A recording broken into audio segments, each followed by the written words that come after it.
Hi, Jennifer. Thank you so much for coming. I don't know if, oh, great. Are you going to be the one to present on our first item this evening? Hi, Tricia. Yes, I'm going to kick off and do some general intros for the DOT team. But Bill Nyman, who is here from our consultant team, will be sharing his screen and running through the deck. Oh, fantastic. Thanks so much, Bill. It's nice to see you, Jennifer. I feel like it's been almost 2 years. Agreed. Nice to see you all. Bill, do you want to check your audio? Bill, you should be able to unmute now. Okay, I can get in now. A second ago, it was saying I was not allowed to speak. So yeah, I'll explain how the meeting works in a couple of seconds whenever we get started. I would like Mary Major to actually share her screen. So I don't know if you can let her in. Whenever you're ready to start sharing, just give an audible cue, and within like 5 seconds, she'll be able to. Oh, okay.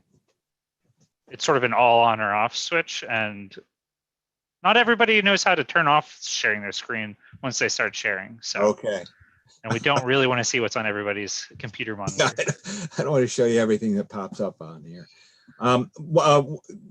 Let's whenever you folks are ready to go, we can go through this. Let it just Barry, or I'm sorry, Bill, Barry, if you're okay with it, I want to just give everybody 1 more minute. It seems like our committee members may be a little slow to join us this evening. Oh, there's Lowell. I see Lowell. There we go. I see Barbara's on. I see Judy. Rita's on. I see, oh, there we go. I see Rita. Hi, Barbara. Okay. Right. It's feeling like we're more simple. Do you know if Craig or Chuck are going to be able to come? I hadn't heard. I assumed Craig would, but let's give everybody just 1 more minute before we jump in. Maybe it's that summer heat that's slowing everybody down a little bit. Oh, there's Michelle. Great. And then Abby let me know that Ben is going to stop by for a couple of seconds. Oh, fantastic. Councilmember Kalos, just for the record. If you want, I'll go ahead and start giving the pre-meeting. Go ahead, please. So welcome, everybody. If this is your first time joining us, you'll notice that everyone is muted and will stay muted throughout the meeting, except for the co-chairs, Barry and Tricia, and the presenters as they're making their presentations. Following each presentation, the co-chairs will call on members of the public who wish to speak on the item. If you would like to participate, you can do so by going to the reactions icon at the bottom of your screen and pressing the raise hand button. It's not the wave or the thumbs up, those will disappear. And only press the raise hand icon once. If you hit it a second time, your hand will go back down. If you're calling in from the phone, it is *9 to raise your hand and then *6 to unmute whenever you're called on. Be on the lookout for a prompt asking you to confirm unmuting once the co-chair is calling you. The chat is available for technical support if you're having problems with the Zoom software. It is not to ask questions of the presenters or the co-chairs. They will never see those chats. If you're using an older version of Zoom, you will need to go to the participants section where you can find the raise hand feature there. And finally, please try to refrain from waving your actual hand or raising it on the screen because we may miss it and not see you, and we would like you to actually be able to participate. So again, use the reactions button to find the raise hand, and whenever you're called on, you'll be able to unmute. Great. Will, I see that just so if you could just make sure that Lowell gets counted as one of our community board members here. I see him. Great. Okay. Go ahead, Barry. Trish, you want to introduce the first item? Sure, everybody. Welcome. Thank you so much for coming here this evening. This is the Parks and Waterfront Committee, and our first joint item is a joint item held with the Transportation Committee. We are going to be hearing from, I believe, the folks at DOT. On the rehabilitation project along the Esplanade between 81st Street and 90th Street. And with that, I'll kick it over to you, Jennifer. Thank you, Tricia, Barry, and Will. Good evening, everyone. I'm Jennifer Santinez. I'm the Manhattan Deputy Borough Commissioner at the New York City Department of Transportation. It's good to see you all. Hope everybody is doing well.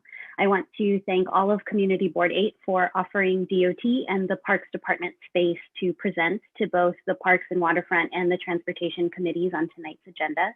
With me here tonight are my DOT colleagues. We have Colleen Chattergoon, Senior Borough Planner in the Manhattan Borough Commissioner's Office, and from our Bridges Division, Jonine Kidder, Executive Director of Community Affairs and Chief of Staff, and Hui Yang, our Deputy Director in Bridge Capital Design and Construction. Also in attendance are Wes Hamilton and Steve Simon from the Department of Parks and Recreation, our partner agency for this project. We're all thrilled to be here with you all tonight to present on the rehabilitation of the FDR Promenade between East 81st and 90th Streets.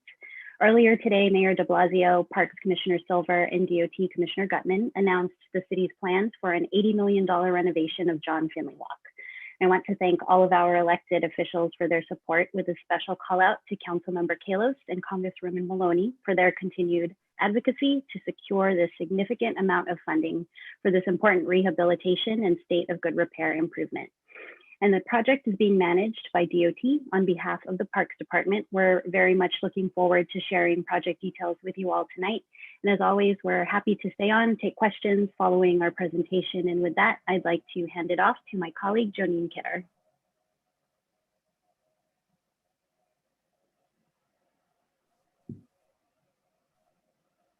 I'm sorry, who is supposed to be, you're handing it off to? Jonine Kidder. Thanks, Will. Yeah. I am not seeing her.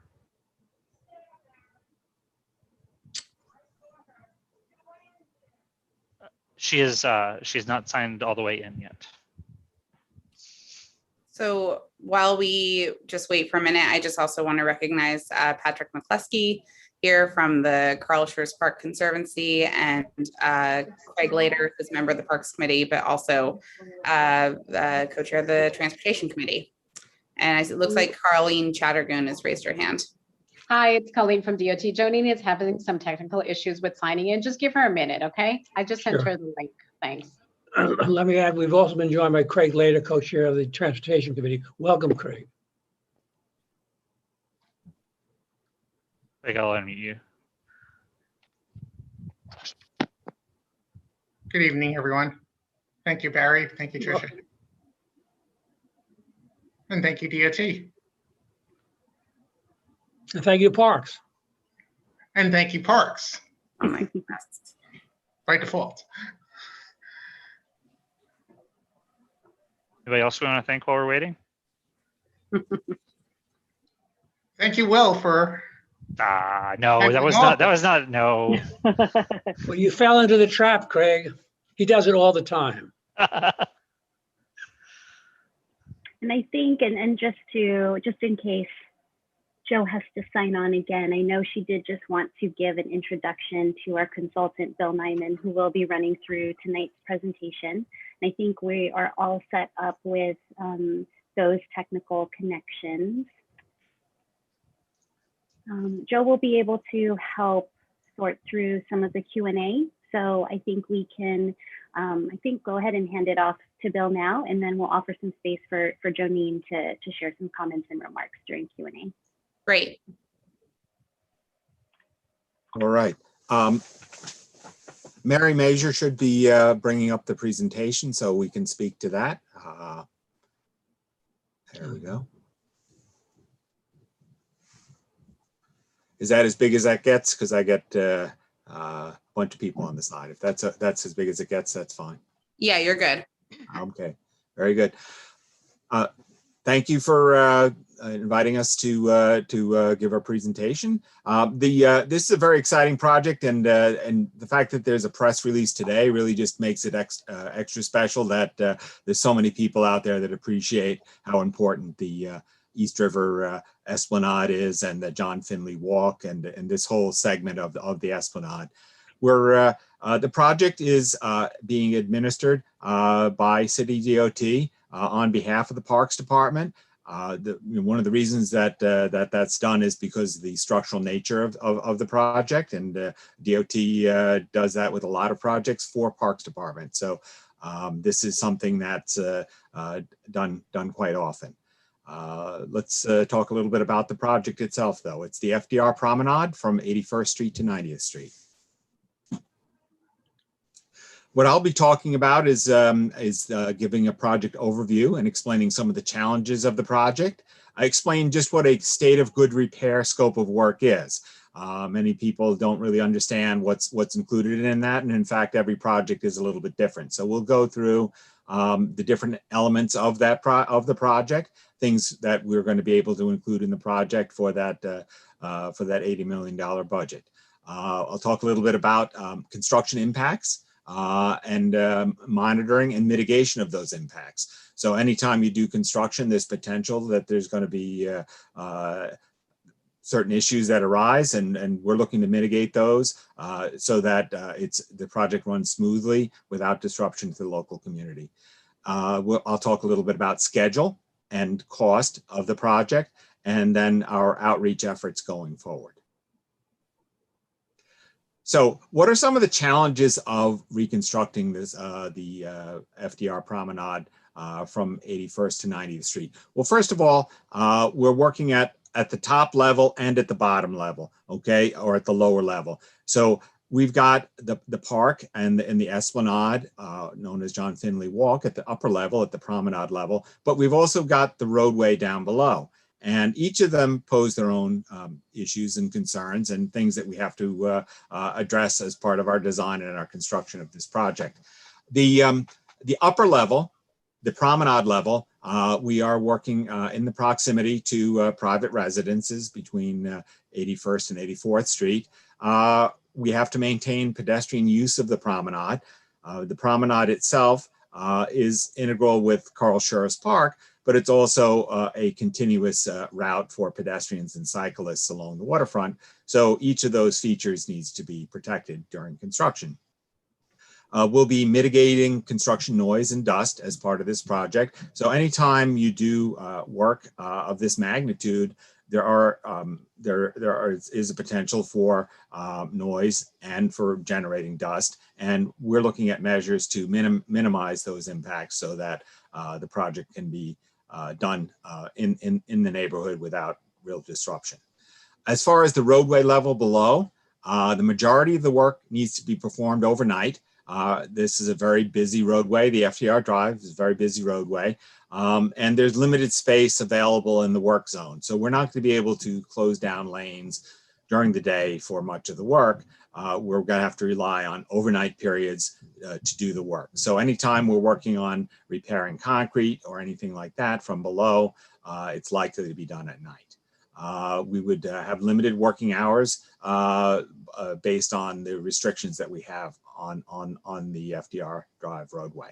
OCMC sets the stipulations for us for that work. We'll be working even down below. We are close to the residences between 81st and 84th Street. The promenade itself tends to act as a shield to keep some of the noise away from those areas, but it's still a concern and something we're going to have to pay very much attention to during construction. And we'll talk a little bit about how we're going to mitigate noise later on in the presentation. Okay, so what is this project? Well, the project extends from the left side, which is the southern end, at 81st Street, all the way up to the north end, which is at 90th Street.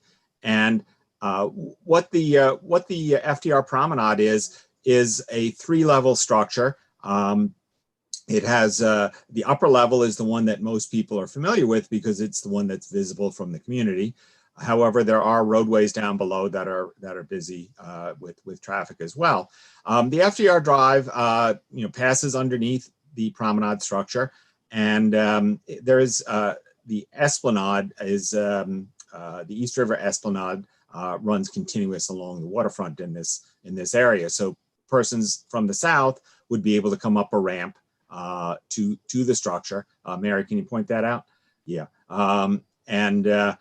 you can see that they rise up from the waterfront to the structure to the Finley Walk, and then you can walk along the Finley Walk along the waterfront all the way to the north.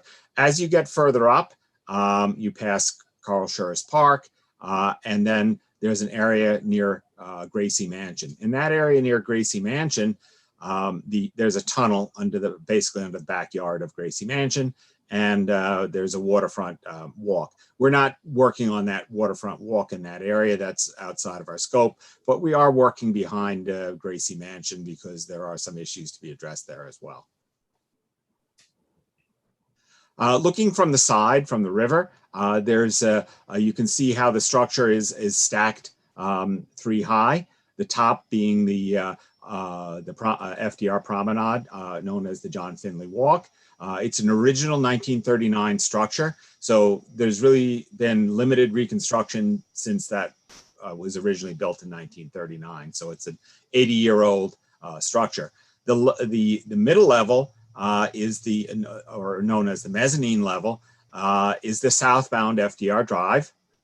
That was reconstructed by State DOT, New York State DOT in 1990. And then the lower level is the northbound FDR Drive, which was reconstructed by New York State DOT in 1985. And all the way at the left is the pedestrian ramp, which I'm sure you're familiar with. That was constructed by Department of Design and Construction more recently. So what are we looking to do? Well, first of all, what are some of the conditions that we have to address as part of this project? Here's just a couple photos of some of the conditions down below. Unless you're driving kind of slow, which, that's not totally uncommon along there, but you may not notice all of these conditions, but there is a lot of deterioration on the walls, which you can see in the lower right there, on the roof of that southbound roadway, which you can see in the upper right. And then you've also got issues with leakage of the joints. And one of the problems that City DOT has been confronted with is dealing with the leakage of the joints. Not only does it drip down onto the roadway, but it forms icicles during the winter that fall off. And that's obviously not something we want to continue to happen. So keeping that water down, or keeping that water from dripping down onto the roadway, protects us from the water dripping onto vehicles, from the ice. It also helps protect the structure from further deterioration. So as far as the conditions, it's an 80-year-old structure. Field inspection indicates that large portions of the structure are in poor condition with lots of spalls and hollow areas. And then the joint leakage, as I just described, is also a concern. So what is a state of good repair scope? And that varies depending on the project. The first item on the list is really the focused, localized repair of the underside of the deck, the girders, and the walls. This is the structural component of the project. This is one of the reasons DOT is involved in this project, is that there are structural issues that have to be addressed as part of the project. So that's really the below deck work. The rest of the work, and there's a long list of items, are all up top, which is really something that's a great amenity for the community. We're looking to start by work with the expansion joints. As I mentioned before, they're causing leakage that causes issues down below. But there's also walking surface issues associated with expansion joints. If the joints are uneven, they're tripping hazards. So we're looking to do ADA compliant joints for the walkway. We're looking to replace all of the pavers along the Finley Walk. And what that does for us is allows us to replace the waterproofing below. We're looking to clean and do localized repair of the drainage system, repair the spalls on the parapet and the railing base, and then do full replacement of the pedestrian railing, install an ADA ramp at 83rd Street, remove the gates and transverse fence at 2 locations, replace existing benches, and replace light poles. That's a mouthful. There's a whole bunch of items here, and I'll show what that means on the following slides. So this is just an overview of all the different components to the repairs that are part of this project. As I mentioned before, there's a lot of deterioration down below. We're looking to repair that. Certainly anything visible or causing an issue with it, with the structure we want to repair. So we'll be going in and doing localized repairs of the spalls and along the walls and the girders above the roadway area. And we will have to do that, as I mentioned, at night with lane restrictions. As far as the up at the promenade level, one of the first issues is that of drainage. And drainage can be fixed in multiple ways. First of all, you want to repair your joints. So the joints would be actually replaced. You really can't repair them. So we'll be replacing these joints full width with joints that can be easily walked across. They provide a smooth walking surface and they keep the water from dripping down below.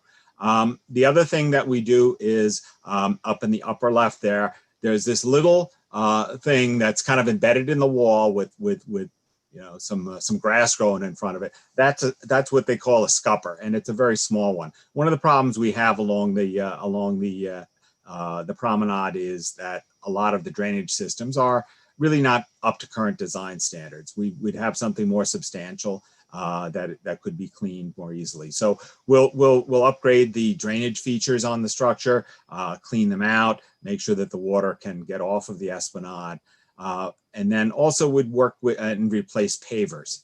The replacement of the pavers, it certainly is a nice amenity for the community, and it's a substantial benefit to have a nice brand new walking surface, but it serves several purposes. It serves to allow us to get down to the underside of the pavers where we can replace the waterproofing, which protects the structure.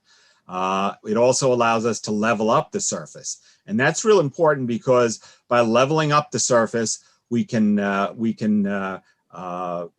the water to where it needs to go so it gets off into the scuppers. So we're working with, we'll be redoing all of the pavers to improve the walking surface, to direct stormwater to the scuppers, and really just upgrade the entire length of the structure from south to north.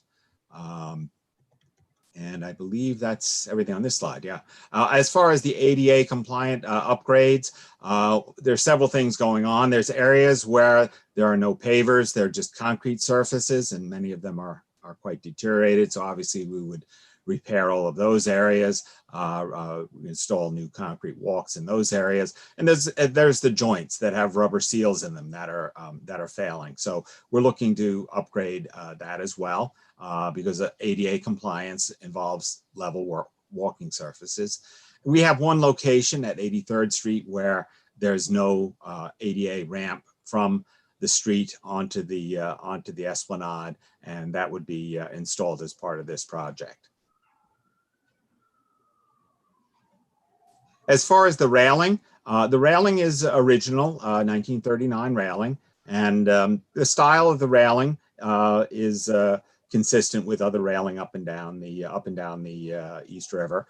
And what we want to do is we would replace the railing, but we would use a comparable detail. The reason we would have to replace the railing, there's several reasons for that. One is deterioration, but the other is the height.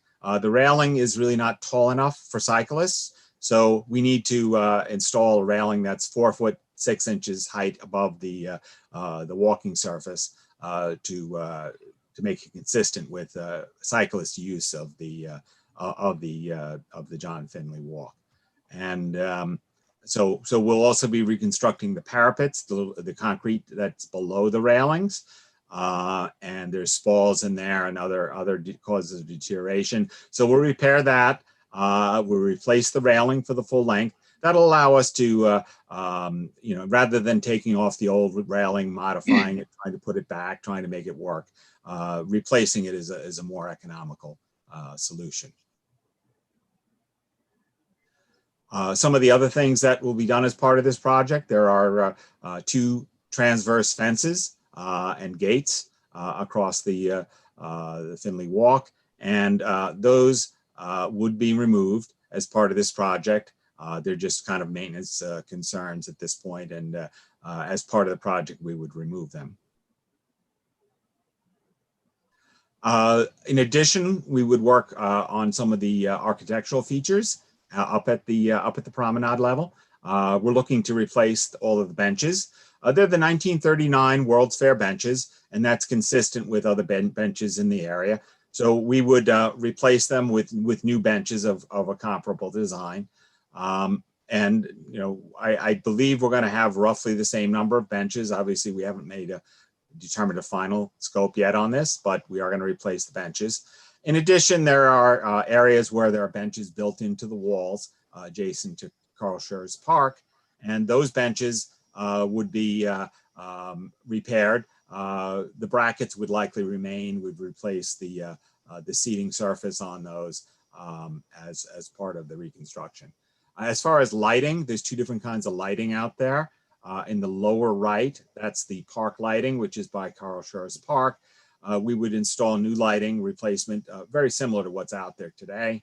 And then as we go further north, the lighting south of, as we go further south, the lighting south of 84th Street is more of a street lighting and not very attractive. This lighting was intended, I believe, to direct the light onto the walking surface and away from the adjoining residences, which is a good idea. We would replace the lighting, and we would respect that same design feature of shielding the lighting from projecting back onto the buildings behind. So what we're looking to do is install park lighting, but you do it in such a way that the lighting would not project back onto the residences nearby. As far as how do we do all of this work, one of the problems is, you don't want to just shut everything down and work on it. So we're looking to phase the work on the promenade so that we're working on different segments and allowing other segments to remain open to the public. That way we don't have the entire thing shut down all at once. You still have plenty of places to access the waterfront and for all of those views and relaxation that everyone so much enjoys along the waterfront. We're looking to split it up into 4 segments. Obviously there can be discussion as to exactly what length each of those segments are, but the idea is to split it up so that we're working in one segment at a time and leaving the others open for use. So moving into the next slide, our initial thought was to have one segment for the 3 southerly blocks. The idea with that is that this would accelerate the work. So we would get out of that area as quick as possible by having it in one segment. The contractor could manage working on 3 blocks at once. We wouldn't want them to work much more than that. But our initial thought is 3 blocks, and persons going along the Esplanade from Point South could come up to the promenade level, go along East End Avenue, and get back in at Carl Schurz Park so that they could bypass that segment without too much trouble. Also, a lot of the users would come from city streets anyway, so there would not everyone has to go around this whole section of the work zone. So basically, we're looking to split it up with the first segment, and these segments could be done in any order. But with a segment that we're calling segment 1, which is 3 blocks. Moving further north, we would then, I'm sorry. We could also split that work up into sub-segments. Again, though, the problem with splitting it up into too small of a piece is that each piece would then have to be done sequentially, which means that the whole project is going to take longer. So we could split it up into smaller pieces, as we should see here, segment 1A, segment 1B, but then the total project would take longer by doing that. So you have the choice between really more segments or less segments, and presently we're thinking it's more manageable to do it as a 3-block segment. In addition, as you go further north, we would create segments in front of the park itself and divert pedestrians around that. There are some areas where we have stairs along the diversion route, so persons may have to go, some persons may have to go to East End Avenue to get around that diversion route and avoid the stairs, but there is a relatively short path that involves the use of stairs. And then further north, we've got our third segment, which diverts pedestrians around Gracie Mansion so that they can join in with the path north of Gracie Mansion. As we go further north, we've got our last segment, segment 4. Segment 4 is different from the other segments in that it doesn't actually have a walkway on top that's contiguous with the rest of the John Finley Walk. So that section of the project, we still need to work there. It's not that we have to replace pavers or anything like that, but we do have to get down to the top of the tunnel to do repairs to the top surface of the tunnel, to put in waterproofing, to seal the joints, and keep the water from getting down to the tunnel below. So we do need to work in that area, but we're going to be able to bypass pedestrians around that area, and it could be done concurrent with one of the other segments. So some of the things we're going to do as far as noise and mitigation, noise and monitoring and mitigation, we're looking to do monitor noise, would have an outside third-party contractor do that, and that would keep track of those noise levels and alert the contractor if they're exceeding them. We would also use sound blankets and barriers to enclose any noisy equipment. We'd use small equipment whenever possible, handheld chipping hammers. Would also monitor for both high frequency and low frequency vibration type noise as part of this project. As far as dust, anytime you're breaking up concrete and so on, removing pavers, some dust could potentially be generated, and we're looking to use wetting techniques and smaller equipment so that we can minimize the dust as part of this project.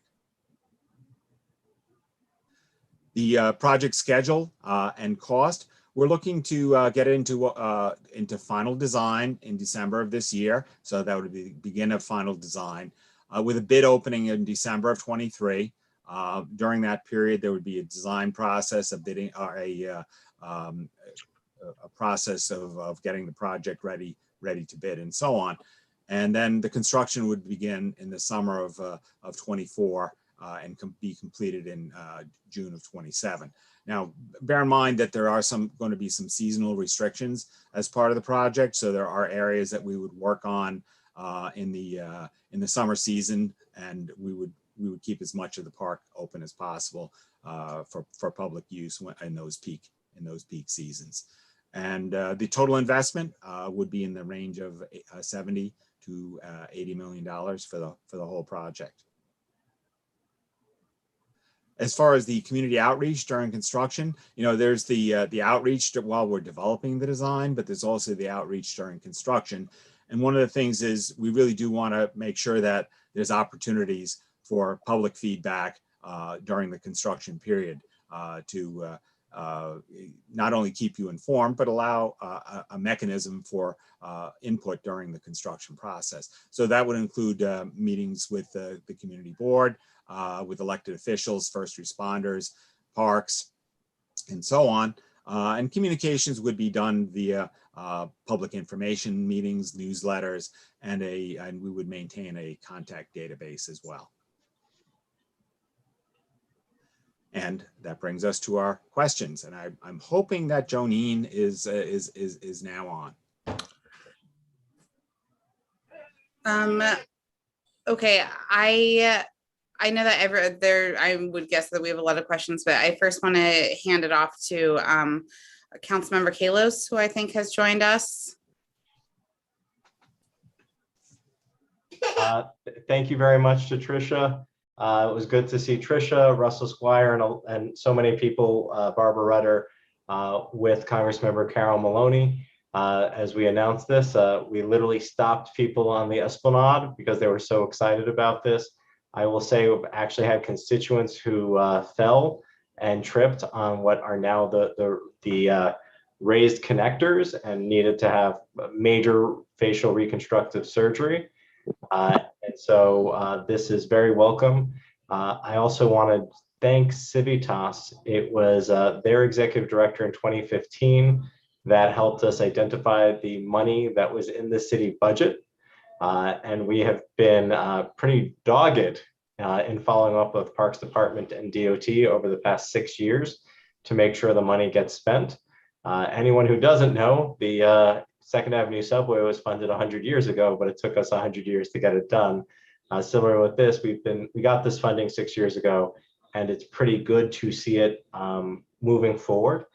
I'm eager to hear from the board, particularly around the segments and whether breaking up the segments into 4 pieces is particularly valuable, or if maybe doing it 2 segments might be better and faster, or if people prefer slower and longer. I do remember that when we redid the part of the Esplanade by segment 4 and it took 2 or 3 years, people were particularly grumpy. So it might be better than not. I want to make sure that we will share with DOT the design we had from Civitas from 2014 to make sure you have that as a reference for creating dedicated spaces for faster moving vehicles such as bicycles, and whether or not pavers can be used instead of paint that'll come off, but actually having dedicated white pavers for white arrows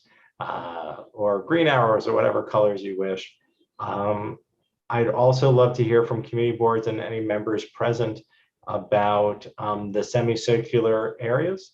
I think a lot of people love them. They're sort of a defining characteristic, but I also know some people hate them because if there's somebody smoking marijuana in the park, they're usually smoking it in one of those roundabouts. So whether or not that is a feature that should be kept or preserved. I think another question and love to hear is everywhere else in Manhattan, they're moving towards the straight gates. And if you're putting up a 4 or 5 foot gate, whether we want to maintain the curved feature, which is unique to just this part of the Esplanade, as the rest of the Esplanade gets a straight gate, or if folks want that. With regard to the lighting, I know we got so many complaints about the lights going in. I know that DOT and I have disagreed about having full cutoff light fixtures, but I'm hoping to hear from folks in the community, particularly residents who live along the Esplanade, about the type of lighting they might want to see, or even perhaps even removed if we can still do so safely. I know that we paid for Argus cameras to go in, so I'm hoping that whatever new lighting goes in can include the NYPD tied-in cameras. But ultimately, I just want to go back to this whole thing. We've been working on this for 6 years, working with our Congressmember Carol Maloney. It's good to see a plan.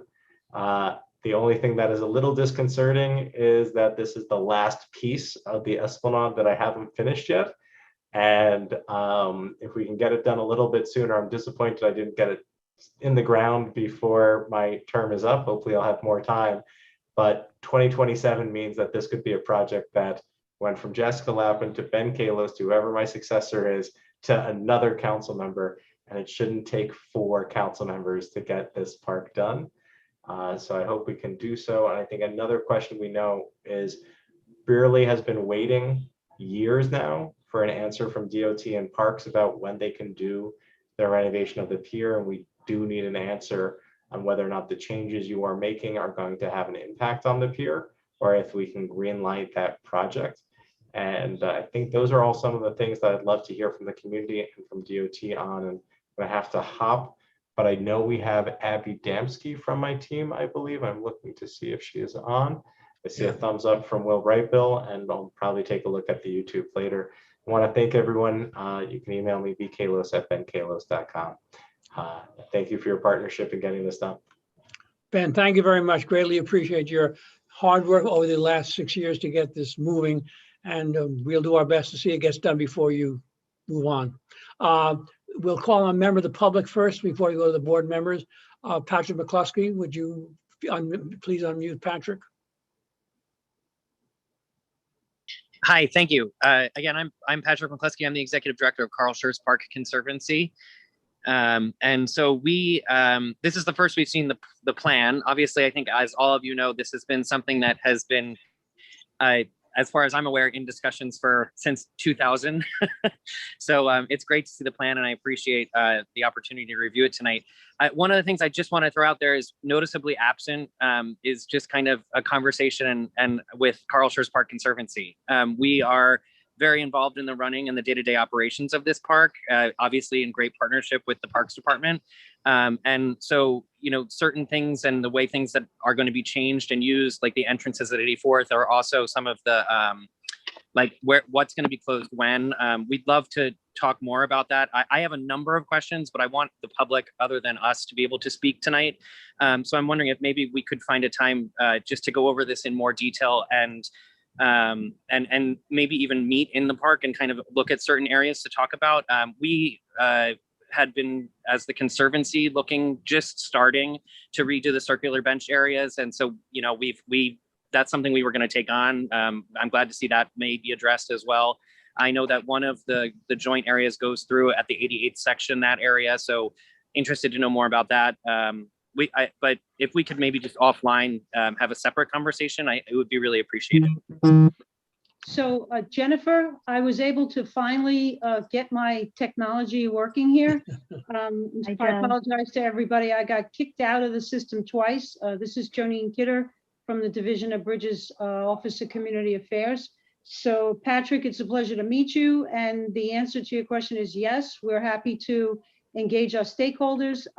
Again, I'm sure at the beginning of the meeting, both Bill and Jennifer were able to say that this is still the end of preliminary design, and we have not yet started final design. So there's definitely time to engage on all of these questions. So again, happy to meet you. And yes, we will reach out offline and have a conversation. That'd be great. Thank you so much. Yeah, and even when we've done other projects, not just with DOT, but with parks, we've always been a great, we're also really good at engaging the community in the conversation. So I think we can help a lot with that too. So I appreciate that very much. Thank you. Thank you, and thank you, Patrick. I'll now call my co-chair of the Transportation Committee, Craig Lader. Thank you, Barry. I want to thank DOT and Parks and all the public officials who played an integral role to secure this funding and to get this project moving forward. This is really exciting. And personally, I'm really thrilled that the gates are going to be removed. That's, to me, the biggest impediment along John Finley Walk that infuriates me anytime that I'm especially running on there. The few things that I want to bring up front, I may have other questions later, but I want to at least put these out there.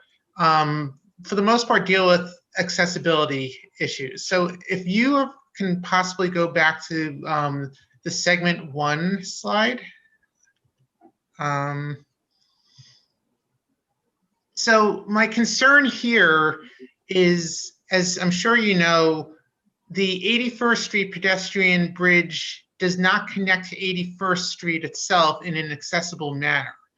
And this segment, as currently projected to be constructed, would not provide an accessible route or detour for people, because no one would be able to actually get up at 81st Street and then down to East End Avenue to perform the detour. I don't know if part of this project would potentially be able to include making an ADA accessible connection to 81st Street a permanent connection. But I guess my question in terms of this segment is, A, is that an option? B, does doing this work actually trigger the ADA requirement that you make a connection at 81st Street? And C, even if that's not the case, would you put in a temporary ADA pathway to allow for people to be able to make this connection during this detour? Yeah, Jonine, I don't know if you wanted to respond to that, or maybe I should. Go ahead, Bill. No, I know there was a plan to do an ADA connection at 81st Street. Somehow I thought it was already completed, but if it's not, we would have to include it as part of our project. Yeah, it was done at 82nd Street. Okay. Okay. That was my understanding as well, that 82nd Street was addressed, and we'll have to go back and take a look at 81st, because I was not clear that that was not addressed at the end of the DDC project for 81st Street. So Yeah. we'll go back and take a look at that. Yeah, that would be not only during construction, but in the Has future. to That be would be an permanent, important right? route. So we'd have to look at exactly what could be done, but I'm assuming we can come up with something. All right, great. All right, if you can now move on to segment 3, please. So again, an accessibility question here. Same thing, because you would only be able to get from the area above 90th Street to the other side via the stairs south of Gracie Mansion. This harkens back to when the seawall was being reconstructed and having to close that area as well, which, as we all know, presented issues in terms of connectivity to the ferry terminal. So what will be done to allow people to be able to access the ferry in an accessible way during this time? Right. Mary, I think maybe you can point out the route, but basically you've got the ferry is to the north up in that area. And there would be still a pedestrian route, more or less the same as when some of the work was done previously. It would cross behind Gracie Mansion, up the hill, and to the up to the path adjacent to East End Avenue there. Further south, we do have some stairs, and persons that needed an accessible route would have to remain along the sidewalk a bit further on East End Avenue before re-entering the Esplanade further south. So, I mean, this is the shortest route right here, but some persons would have to go a bit further. And I don't think we're looking to make specific ADA improvements along this route. I think we would rely on a little bit further diversion. There's a lot of architectural features and so on that we wouldn't want to compromise as part of this project. But in either scenario over here with the staircases north of Gracie Mansion, it still wouldn't be ADA accessible. My understanding, as it was during the time before the temporary bridge was put in during the 90th Street project, that anyone requiring an accessible accessibility to the ferry would have to go up to 96th Street. Okay. Would that be the case here? And then beyond that, and this is a broader question, I know this probably is outside your purview, but just for everyone's consumption, you may not know this, but for the past year, the area around Gracie Mansion has been gated off for security reasons. And I would imagine that by the time this project's done, that will no longer be the case, but it's been over a year right now, and we've received no indication that that's going to end, and it's infuriating for all users of Carl Schurz Park and the Esplanade, and for all residents like myself who live right over here. But in scenarios where security does require that area to be closed off, this wouldn't work. Okay. So I just want to bring that to light as well. Yeah, I know we got an offer from the Conservancy to do a site visit, and this sounds like one of those things that hopefully there are good solutions out there, and we would have to work through what those solutions would be, where we really want to direct pedestrians. The idea, though, is that we do want to keep a route available for persons to bypass the work zone, and so the idea would be to develop one in coordination with the community and those that know the area the best, put it that way. All right. And then this may be outside the scope, but I feel like I must ask the question anyway. As you're going to be addressing the 90th Street end of the project, is there any consideration for including something to help alleviate the issues on the FDR Drive in terms of the low clearance and the constant instances of trucks hitting the overpass? I live right across the street from it. It's like on a regular basis, we hear the banging when an incident occurs, I think it was just yesterday or the day before, I think a vehicle ended up on fire. I don't know if it was related to hitting it, but it's something that is an epidemic over there, and it needs to be addressed in some way beyond what's being done now. And I don't know if this project presents an opportunity, as you're already going to be doing work over there, but I just want you to see if that was the case. Right. Well, the problem, you know, they've got the that beam that was installed across the tunnel entrance there, and that was really to make that the lowest point along the length of the roadway. As you go further south, those are really the areas that are most critical. The tunnel itself, believe it or not, has adequate vertical clearance, but as you head further south, there's a problem. One of the things we did look at some options that involved raising everything up and giving extra clearance, and they proved to be not only exceedingly expensive, but also very disruptive. So I don't know if Jonine, if you wanted to weigh in on that. Well, again, we don't have an answer for that condition as part of this project. Based upon the revised scope that we have at this point, we aren't able to address that here. The barrier that was put up was actually put up by the previous Deputy Commissioner, Henry Pariah. The idea of that was that, as Bill may have mentioned, the aperture at the entrance to the tunnel is larger, well, has increased clearance over as you progress into the tunnel, which is what was happening before, that the trucks were getting into the tunnel, and as the tunnel clearance gets reduced, they would get a certain distance in and then actually get stuck, you know, like a hot dog in a roll, and then it was harder to get them out. The idea with the barrier is that if they would get stopped at a point where they could still get backed off or towed back out without having to be yanked out from inside the tunnel. So that's a real stopgap approach.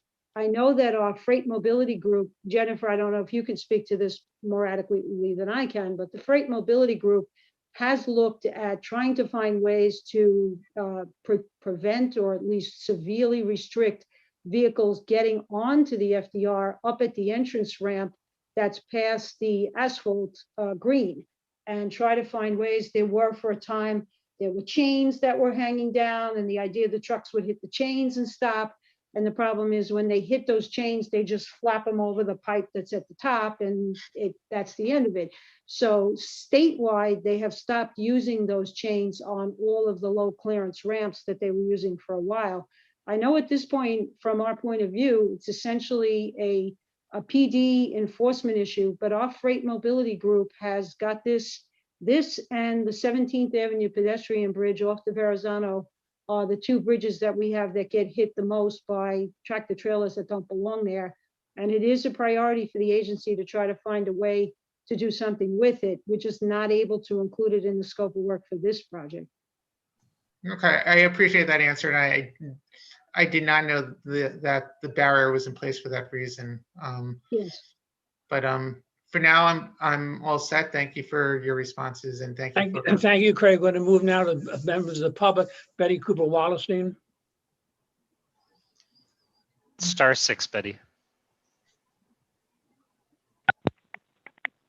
Hi, thank you very much. I wanted to say that the East 79th Street Neighborhood Association turned down the original project as soon as we saw it. And we had a wonderful team, and I hope you've been in touch with them because they did a great job and they weren't mentioned. And that was Charlie Whitman and the other people with Charlie. And they were the 81st to 84th Street team, and they worked very, very closely with everyone. So please also reach out to them and include them in all the work that's happening now. Thank you, Betty. Moving along to Judy Schneider, member of the public.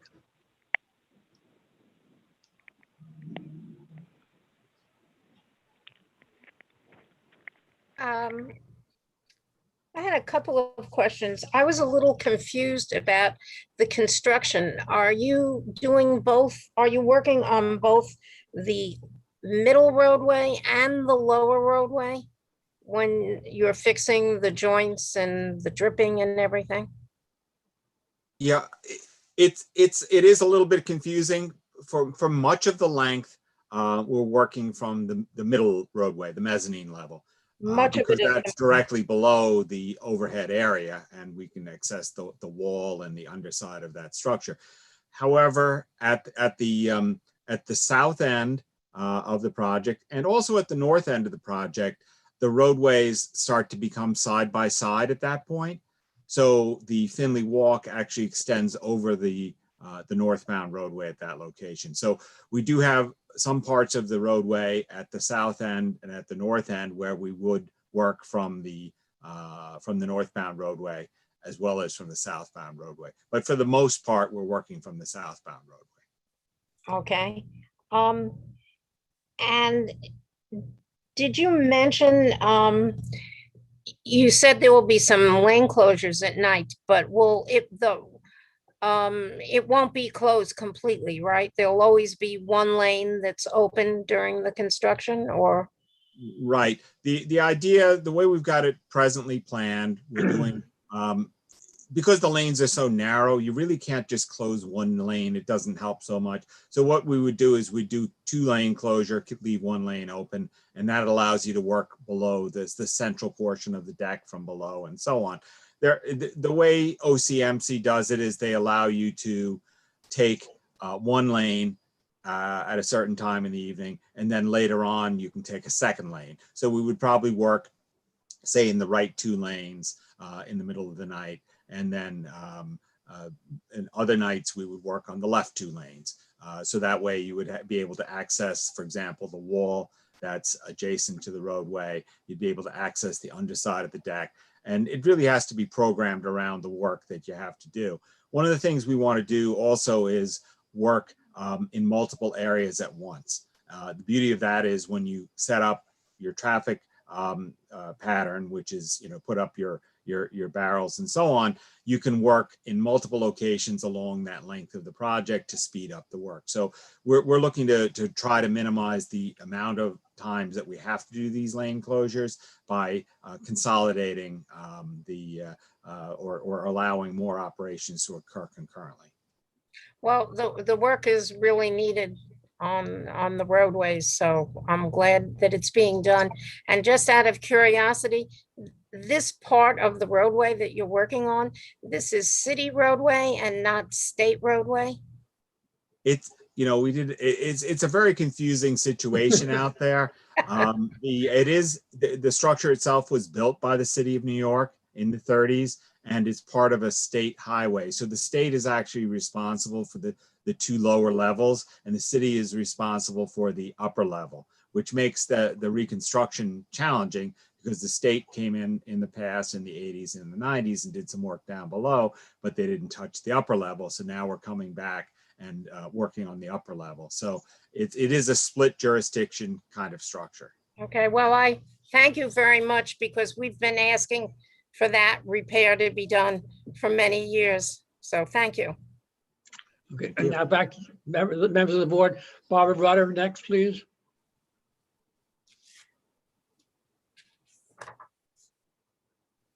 Thank you. I just want to thank everybody involved. I came upon the press conference semi by accident today, and it was wonderful. Carol Maloney, Ben Kalos, Tricia, I know how many years you've been working on this, and I think this is really very, very exciting. I do have a couple of questions to ask. First of all, the first question I had when you said it is to make the 83rd Street ADA. I have to tell you, Craig, I guess this is before you became co-chair. There was unbelievable drama about making 81st Street ADA accessible. It really slowed down the project. I believe it made some changes to the actual bridge itself. And I think that the compromise that was made, that would make 82nd Street. I'm wondering if you do need 83rd Street to be ADA. It's a question I don't know an answer. But at that point, they had said 82nd Street alone would be right. I assume that's why, I think it's Charlie that Betty said, the people from that were against the 81st to 84th Street, I have to assume it had something to do with the ADA, but I'm not certain. So I wonder if you would look into that. It is not a nothing deal. It was a major emotional deal about making it ADA accessible. Another thing that I'm going to question, something that Ben talked about really, and I had it on my list before he mentioned it. I believe, I mean, Tricia, maybe you could help me with it. I believe he said he put $1 million aside to fix it up. I'm not sure how much is the structure, but I wonder if there's a duplication of effort between the Brearley, the underpass of their gym, I think it's called a pier, and the work that you're going to be doing. I'm not sure if you know about that, and I'm not sure if the monies can be combined, save some money along the way. I know 1 million doesn't sound like a lot, but it does to me. So that's another question I have. I believe I'm going to pass that one to Jonine. Okay. Yeah, Jen, do you want to take that, or do you want me to fill in what I have? Absolutely. Well, Barbara, I just want to thank you for your questions and comments about the press event earlier today. It was also a lovely day to be outside, so I hope everybody did enjoy that. It was just wonderful. It was really, I love the Esplanade. I love walking there. It brings me so much joy. And so anything that could be done, I love the people working on it. So thank you. And just to touch on the Brearley question, that is something that our agency has been working closely with DCAS, and we're really looking forward to sharing more as we kind of continue to sort through some of those timing questions.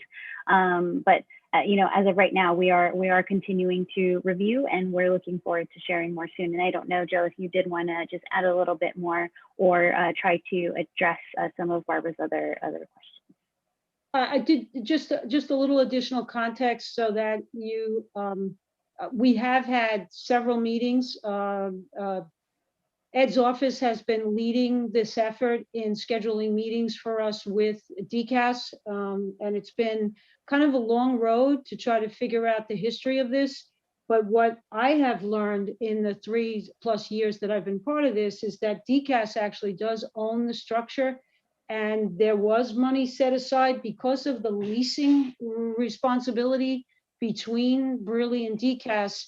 DCAS did require Brearley to put some funding in place for the rehabilitation of the structure. And when we first started to speak to them, we thought that our project would have moved along a little more quickly.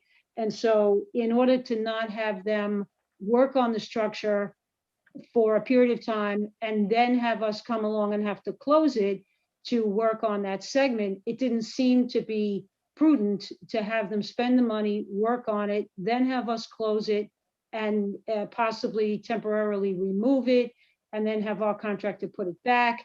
Then COVID came, and we were all very glad that we had not had them go ahead and spend that money. So we're still continuing to meet. We met with Brearley and DCAS as recently as March to try to figure out exactly what makes the most sense going forward between that project and this project, and the fact that the structure is owned by yet another city agency, and it's really in their court because it's their structure.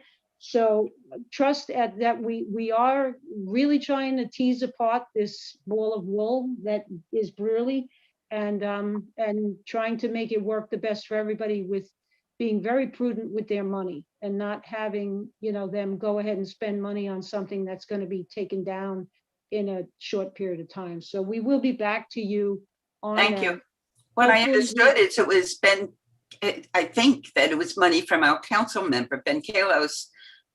Maybe there's more money involved, but thank you. That was appreciate that. I have a couple more. Vegetation or landscaping, is that going to be included at all? That particularly from 84th to 81st Street is just so barren. Is there any plans of beautifying it? Bill? The plans don't presently have a landscape component in that segment. We would look to restore it in a similar way that it is today, but certainly we can work with the the folks at Parks and at the Conservancy to see if there are some opportunities. One of the problems we have, of course, is that if you put in planters and so on, there's issues with not only the weight of them on the structure, but also the drainage and so on, irrigation system. So it becomes more than plantings in another type of area. So one of the other items we ran into on that is if we did put in planters up against the building line, against the land side of the structure, that we don't want somebody climbing on those, jumping over the fence and so on. So there's some complications to it. I think it's something we still have to investigate a bit further. So, never thought of any of those complications. So I just thought of greenery. So thank you. You're opening up my eyes.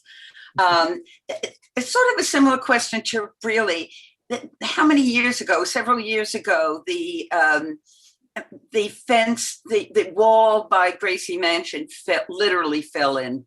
Many of us, including I'm sure Tricia, has very dramatic pictures of this falling in. So it's just recently that area has been fixed up along that circular area going south from there. Do you have to still redo it, I guess? I guess that you'll still have to redo that area, even though the area with the seawall that collapsed, that's actually outside of the limits of our project. We're working on the tunnel that's kind of inland from there. So we wouldn't redo the work that had just been done. Not even the pavers? I thought you were redoing there is a little bit of paver work that is kind of in an overlap area where that project ended, and so we'd have to look at that to see if we can save it or not. I think one of the points with all the paver work is to get the drainage to work properly. So we'll take a look at that and see if anything can be preserved. Obviously, we don't want to waste money by redoing things that have just been done. I have two more very quick questions. The river, are you going to be using the river to bring, instead of the streets? Will you use the river to bring some of the equipment over? For a project such as this, where we're working really like 30 feet in the air, bringing it on a barge doesn't really make a lot of sense for it. It involves, lifting things up to a higher height. I mean, it's a possibility there might be some small operations done in that way, but in general, the work is going to come in from the streets. They use the barges for the 81st Street. And just one comment, Craig, I was planning under new business talking about the closed off area. I was furious today when I couldn't get there. I was expecting to go on the ferry, and there was somebody with a walker that had to walk all the way down to 84th Street to get to the ferry. I think we have to tell our mayor that what's going on in Carshers Park is not overly scary, but we could talk about it more later. Sounds good. Thank you, Barbara. Thank you. Move on to Rita Popper next, and then three other board members. Go ahead, Rita, please. Hi, thank you for this presentation. You've done a great job as a motorist going under that tunnel near Gracie Mansion. Suddenly you would be hit by a dirge of water that would be very startling, and so and makes it accident-wise. Everybody has talked about everything that we're all concerned about. I was in Carshers Park, not Carshers, I was on the Esplanade on Sunday, and not one, but two miniature motorcycles. Now, I'm not talking about scooters. I'm talking about motorcycles, non-pedals, like you could rev them up. There's a place for a license plate in the back of them. There are elderly people. There are people with baby carriages. Getting hit by one of those is not only a game changer, it's a life changer. And after I left Cultures Park, what do I see on East 91st Street, which is closed to vehicular traffic between 2nd and 3rd Avenue, another miniature motorcycle going up the hill. Is there any plans in the DOT to address this? Rita, thanks for your comments and observation. I do appreciate that question. I know that bad cyclist behavior or any other, bad motorist and street user behavior is something that we take very seriously in terms of making sure that all street users have, public safety first at hand. And so we can continue to work with the precinct here to try to enforce this bad behavior. I know that Colleen has been in touch with them before about some bad motorist behavior, so we can continue to just work closely with them, and we can let them know that you did see a few motorcycles riding on the Esplanade this past weekend. Thank you. Moving on, Michelle Birnbaum, please.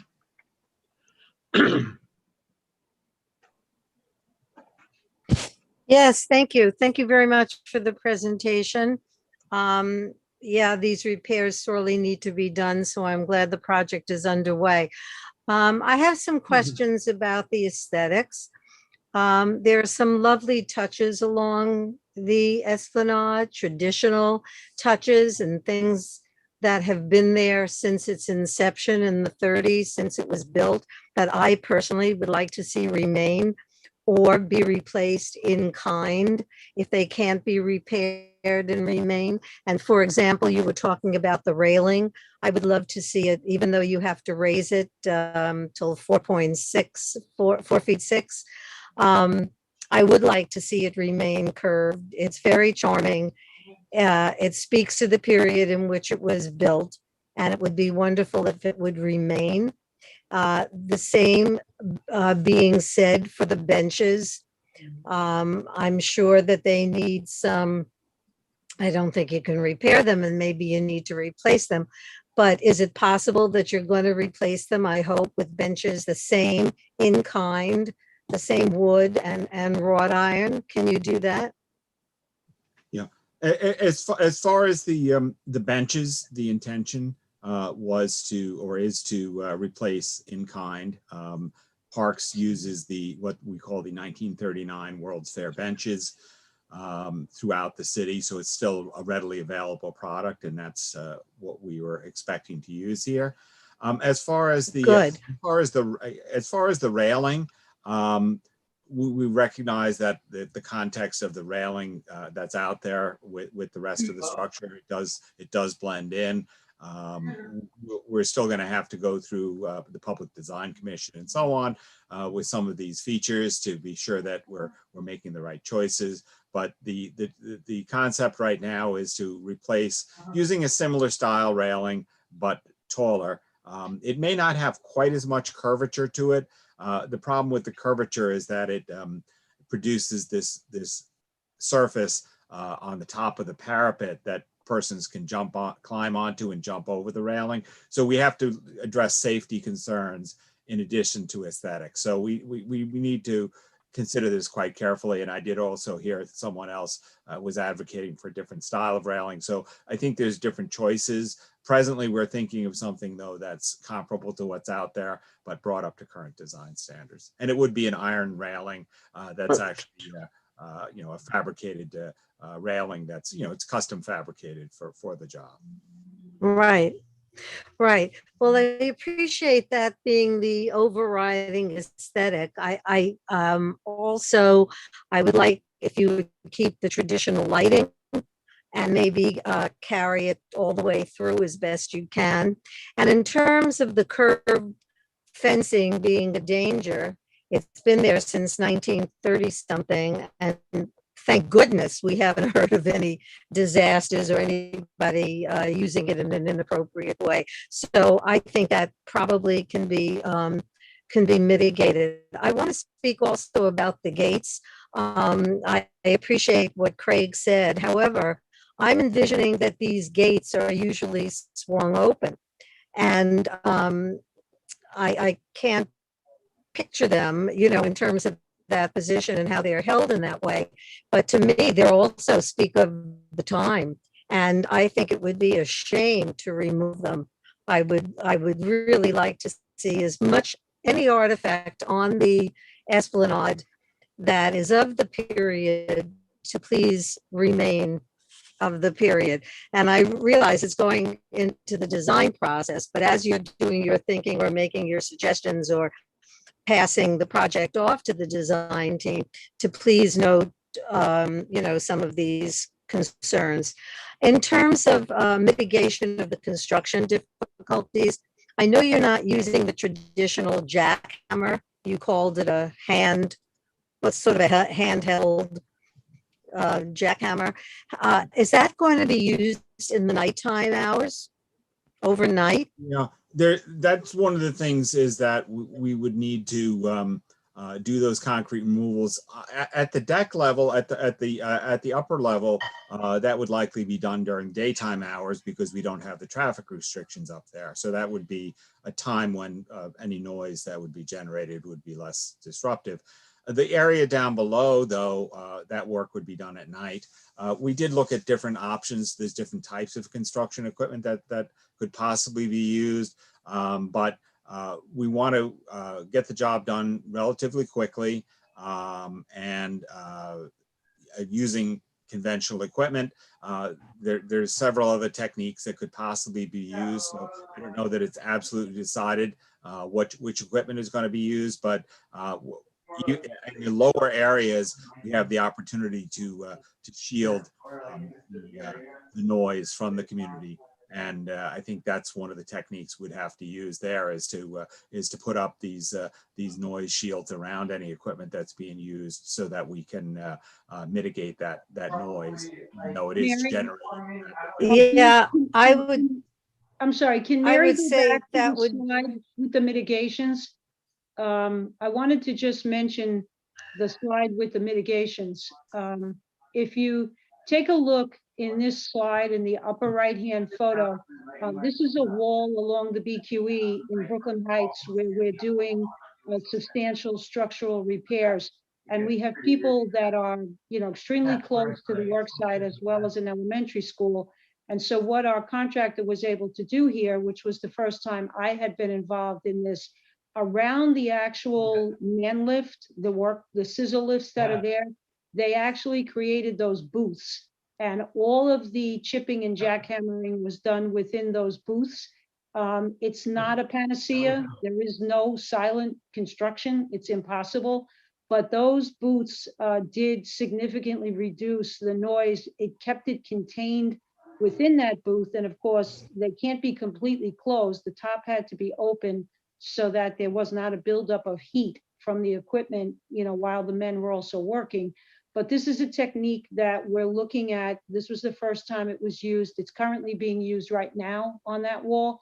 We're hoping it also works here as well. And then in the lower left is the traditional sound blankets that we use on what we call rent-a-fence sections. And that's what's being used right now up at Riverside Drive in the 150s, where we are doing the replacement of the deck over Amtrak. Very similar type project to this, where we have a roadway and walkway over the Amtrak active rail line. So we have these two techniques. And if something newer, better comes along by the time this construction starts, we will use that as well. We're always trying to use whatever's the newest, the highest, and the best, but there's no silent construction. There will always be some noise. Absolutely. I certainly appreciate that. But that jackhammering, I'm very, very glad to hear about this innovative, new piece of mitigation, and that you're careful about it and looking at it. It would be ideal if at some point the issue with heat building up within those little booths can be solved either with a fan or something interior, so that that top could be closed. Maybe if it's raised higher and there are fans within the structure to keep the worker cool and stop the heat from building up, because with the top not being closed, of course, there's plenty of noise. But, a jackhammering, we get it with the construction all over the city. We all hear it, and it can be pretty devastating. So to the best that you could mitigate it, that's appreciated. All right, each of the segments you're talking about from start to finish, the whole construction, after the design phase, after the contract phase, when you actually start construction, is it about a 3-year? Is that what you're thinking, about 3 years? Yeah, we're looking at that. Now, bear in mind that the work actually down at roadway level is likely to take longer than the work up at the top level. The reason the work at roadway level takes longer is because we have to do it in the overnight period during these shorter duration work windows. So right. The upper level is going to go quicker. The work down below is going to take longer, but it's really less disruptive to the community because it is isolated, and you're not going to really see it as much. Obviously the concerns with the noise, and and bear in mind that some of those segments are in front of residential buildings, and some of them are in front of a park that may not be occupied at night anyway. So it's going to be there's going to be some advantage to working by the park at night, in that there's not really going to be people there. So we're looking though to get the job done as quick as we can, but we don't want to just shut down the whole Esplanade and say work as fast as possible, because at that point the whole thing is shut down, and we want to be able to maintain access to certain parts of it so that there's always a place for persons from the neighborhood to access the waterfront. Terrific. Thank you very much.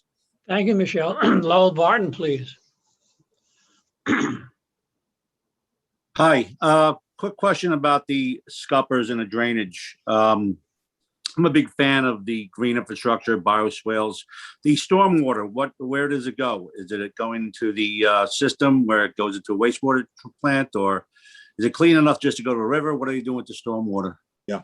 The way the system it's really complicated, but basically when the state came in and redid the roadway back in the 80s, they took the lower roadway, which was elevated over the river, and they filled it in with concrete. So literally that lower roadway is just sitting on a big slab of concrete. When they did that, they relocated the pipes and so on. So all of the water that goes down from the upper level actually works its way into the state system and then is ultimately discharged into the river.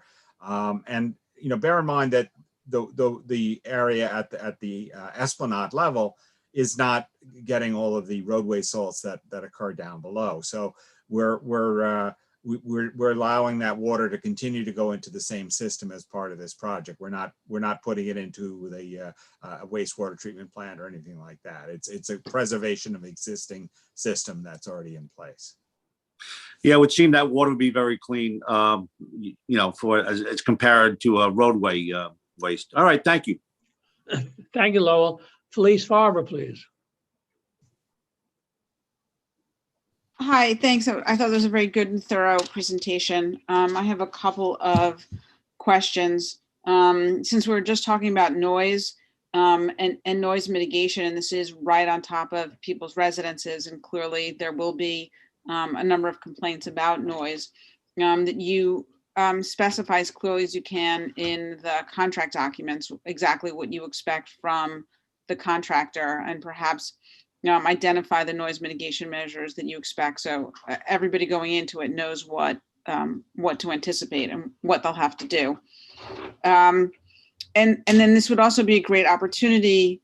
The community board as well as DOT, on both our websites can keep regular information up about the status of the project, what's going on, what the noise mitigation issues are. Because I think when people are informed about what's being done, it takes away a little bit of the frustration from the noise. I mean, obviously loud noise at night is irritating to people, but I think it's very helpful if people know and have access to information about what in fact is being done to mitigate that noise. Sure. Oh, go ahead. You were going to say something? No, I was just going to say that I think, part of our outreach process is going to help explain that to persons that are, from the community, not only the representatives of the community, but other persons that are, on site. We can certainly explain the measures that are in place. In terms of the staging of the work, the seawall work that was done just north of Gracie Mansion felt like it took forever, and I guess the 4 years kind of was. So I would encourage the staging to be done in a way that kind of allows the work to be done as quickly as possible. So I appreciate not wanting to shut the whole structure down at once, but I would try to minimize the number of stages in order to have it done, really shorten the time frame in which the work overall gets done. In terms of the fence, so if you're adding, what you said, 4 feet 10 on top of the concrete bench that's already there, which is what, like about a foot? Yeah, well, the overall height is 4'6". That includes the height of that little parapet wall. So it is a bicycle height, a minimum height for bicycle type of railing. And actually the railing on the one side, it'll be different from the other because the parapets are a little bit different, but it is 4'6". And up to a certain height, we're required to limit the size of the opening. Above that, it could be a little bit more open. So if you're getting at, we don't want a wall in front of us, I think that's something that will work out in the details of the railing. Oh, and that's great. And as someone who's on the short side, what I like about it now is the ability to kind of easily see over. So I would just encourage, encourage the opening so that it still maximizes views and the ability to look at the water. Well, the seating right now is along the water edge. Is that going to be maintained along the water edge? Because I think that limits it being used as a bike route. And as someone who is a bicyclist but also uses the Esplanade a lot, it's not a structure that really works well for heavy bicycle traffic, just for the volume of people on it. So I think keeping the benches the way it is, or the placement of it is where it is, kind of minimizes the ability to turn that into a significant bike lane on the Esplanade. Right. So, that was the plan, was to, the bench location is established. It didn't seem like there was any negative feedback. Obviously, we want to continue the outreach to be sure that people are in agreement with that assumption, but we didn't plan on relocating the benches. We thought that putting them where people could get the best view of the river was a good feature. And the idea that the benches also keep the cyclists away from the railing is also another feature that's helpful. Interestingly, the area south of 84th Street really has no benches. So we'd want to look for really an opportunity or input on what to do with benches in that area, whether we want them against the river, whether we don't want them at all, because there must be a reason why there are none there, and would like to find out a little bit more about that. So Felice, this is Jolene. Just to add to the conversation about the bikes, our team has met with our transportation planning and management group, and we've met with the bike team twice. And we are getting their input on exactly where the bikes should go, what treatments we think make the most sense.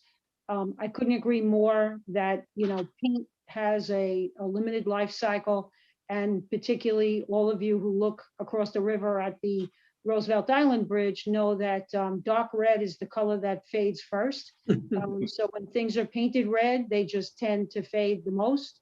So we will look at treatments that make sense in a way that is, I like to use the term intuitive to the users, as opposed to needing lots of signage and language and words. We want to use cues that tell people this is the section for this group and this is the section for another group, in a way that keeps everybody safe. But I do want to mention that we do have a very serious increasing problem with things being dropped off our bridges, things being thrown off our bridges, and unfortunately people jumping from our bridges. We don't have a specific history at this particular location, But we did work very hard last year on a program with the Department of Health and Mental Health for signage, and we're looking at what's happening on, particularly on our East River bridges. For whatever reason, the Manhattan Bridge seems to be the bridge that a number of people have, many people have committed suicide off. And in my work with the National Suicide Prevention Group, one of the things that the media has agreed to do pretty much across the board is to not publicize when those suicides occur, because there is apparently in the mental health community an understanding that copycats do occur after there are suicides, particularly from bridges and cliffs and things like that. And so you won't hear about them. They aren't even circulated immediately within the city agencies. I get a notification when we have a jumper, but the media does not cover it. So you may not be aware of the number of suicides that are out there. And I don't have any at this particular location, but it is unfortunately a very serious problem at the George Washington Bridge and particularly on our Manhattan Bridge. So the fencing issue is something that we are going to look at very carefully. Okay, thank you. So in terms of putting in bike access along there, it just doesn't seem wide enough to really accommodate a serious bike route as well as pedestrians. And I would love to be able to bike straight down the east side the way you can do it on the west side. But if you're contemplating how you fit in bikes along there, it has to somehow be a physically separated area so that it's clear what is the bike path, what is the pedestrian path, because it's too crowded otherwise. I do think that the funding that was recently announced for building out the Manhattan Greenway is going to address cycling along the water for what I call the difference between recreational people and commuters. And I know that the East River Greenway is going to be looking at that issue in a very profound way that will, provide an opportunity along the waterfront for a lot of expanded cycling opportunities that may reduce the interest in people cycling on the walkway, which is primarily a walkway. Great. And then my final question, the small dog run, which is right along the walkway, I don't know whether that's part of this project or will be impacted at all, but the fence on the dog run is very low. And so if you're doing any work to that, I would encourage that it's a higher fence that's put in. It's just feels dangerous for people standing over there when they're looking for a place to sit and hang out when their dog's in the run. Some dogs are jumpers and can jump over it. So I just ask that if that ends up being part of the project, that you just consider a way to raise that fence. And that's all I have. So thank you. Thank you, Felice. And wrapping this up for us is Tricia Shimamura. Tricia. Yeah, I want to thank you all for coming here, and I want to thank all the questions that came up. Most of my questions, I think, go back to process and next steps when it comes to coming back to the board. It's clear that I have more questions than I think I have decisions on what I prefer one way or the other, or where I think the community prefers one way or the other. So you said that your final design was going to be done by December. Is there plans to come back with more concrete images and ideas before the end to this committee before the end of the year? Well, we are looking to really get going on our final design in December. Not finish final design, start final design. Start final design. Okay. So we have lots of time to come back to you. Okay. Just because I agree with Patrick, I think that frankly, it's an exciting project, but it's also a little anxiety provoking, just because so much of this, I think, I know our neighbors will have an opinion on. and will want to weigh in on. And the 83rd Street ramp alone is something that we're going to have to do outreach on, let alone all of the other pieces of this. And so it would be good to be able to make sure that community input is actually a part of it from the early stages, which feels like now. But certainly our group, which I love, is only 30 people here tonight. So to get a better understanding of when you all would be coming back, but or if you would be doing some sort of other kind of engagement outreach pieces to this, it would be good to understand where you are with that. So we will go back through the Manhattan Borough Commissioner's Office to schedule all of our follow-up engagement. I think as a result of this conversation, we'll be looking to set something up with Patrick and members of the board to go out and do an on-site and have a deeper conversation with you all. I don't think we'll be back to you in a formal way over the summer. We've got a lot here to digest. We're also talking to the other city agencies that have to be involved in a lot of the things that we do, going through a number of other internal parts of the process with other divisions within DOT. But I suspect that it's not outside of the realm of possibility that we would come back to you before the end of this year. But I don't want to leave this meeting with that as a firm commitment or understanding. I think I would, again, express a hope that you would take it in good faith, that we will come back to you when we have a valuable use of your time and perhaps some more specific things for you to get into in terms of, today we're talking about a lot of conceptual pieces and elements of this, where we might be able to come back with some answers to these questions, particularly the things I've made notes of here about materials and staging and having people move around the construction and work zones. We have to come back to you with some thoughts on those, but then to also start to come back and speak to you a little bit more about some more specifics that have come up tonight in terms of actually looking at preferences on materials and choices and things.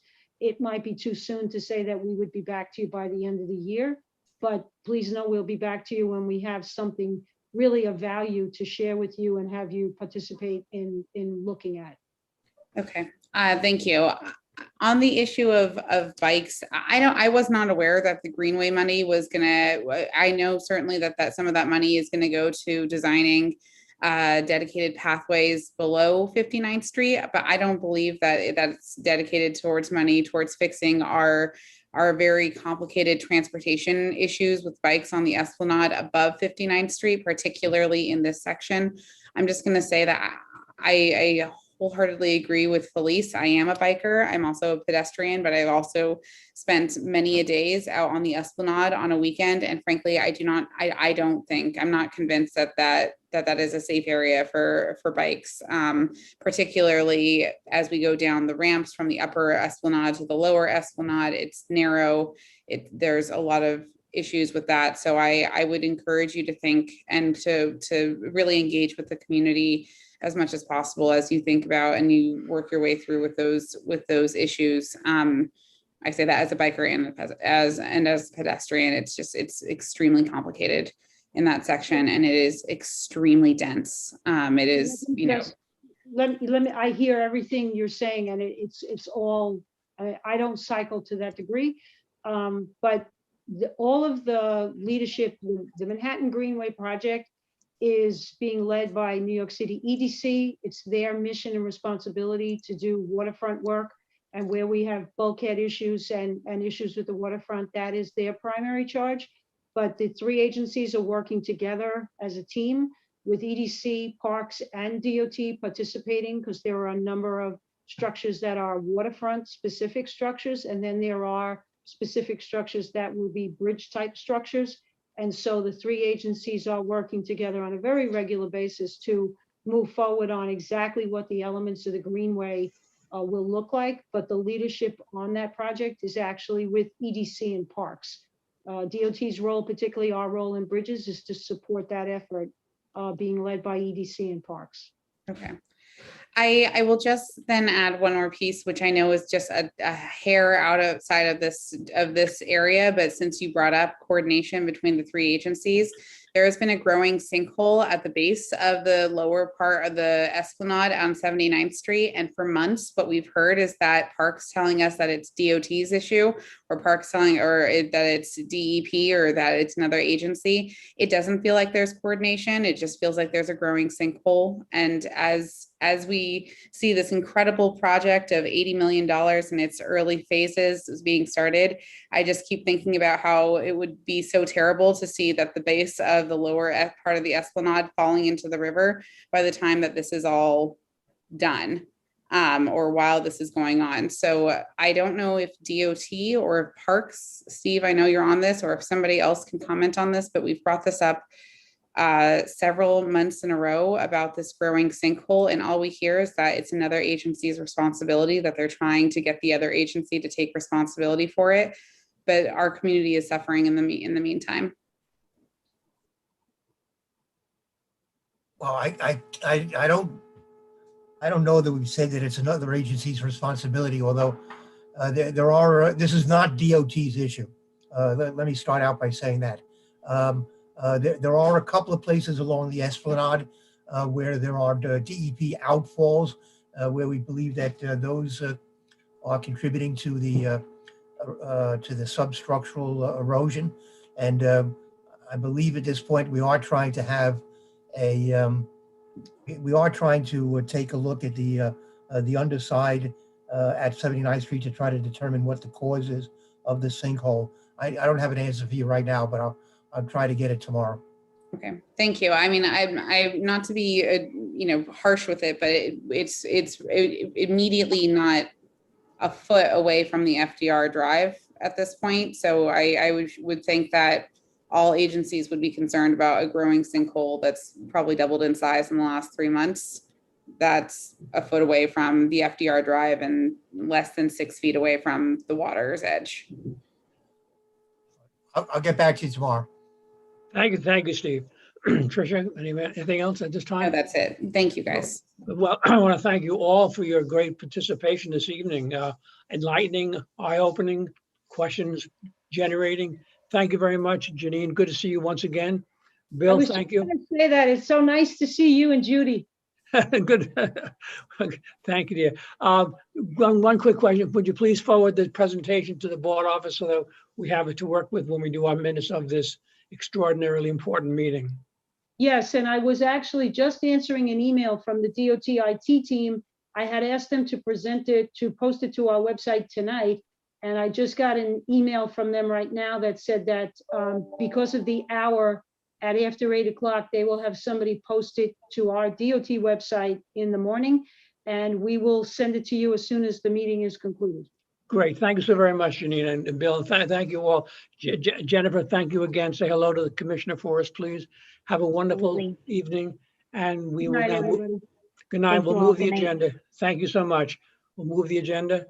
The next item is presentation by Louise Bozarth, of the restoration of the croquet green in Central Park. Louise. Yes, hi. I'm Louise Bozarth, representing the New York Croquet Club. And with me is Barry Kessler, president of the New York Lawn Bowling Club. We're asking for your support for the restoration of the Central Park croquet and lawn bowling greens. Henry Stern, the former commissioner of Parks and Recreation, once said, "Make it possible for a precious piece of Central Park to become more open and accessible to lovers of lawn sports." There couldn't be a better time to do this than the present, as we're approaching our 100th anniversary of the Green's creation. Now, Barry Kessler has a presentation about the history and condition of the Greens, and he will share his screen to show it. Give me a second here and I'll begin the presentation.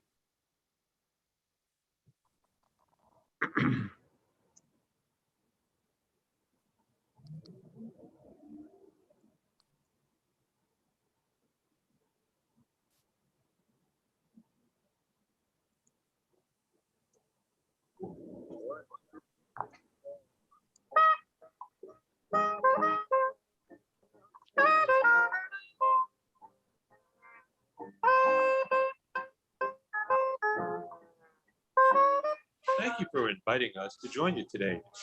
We welcome this opportunity to speak with you about lawn sports, lawn bowling, and croquet.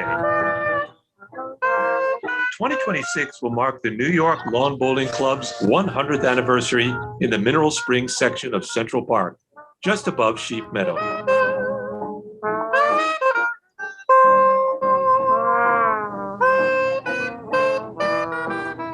Lawn sports in New York City date back to colonial times.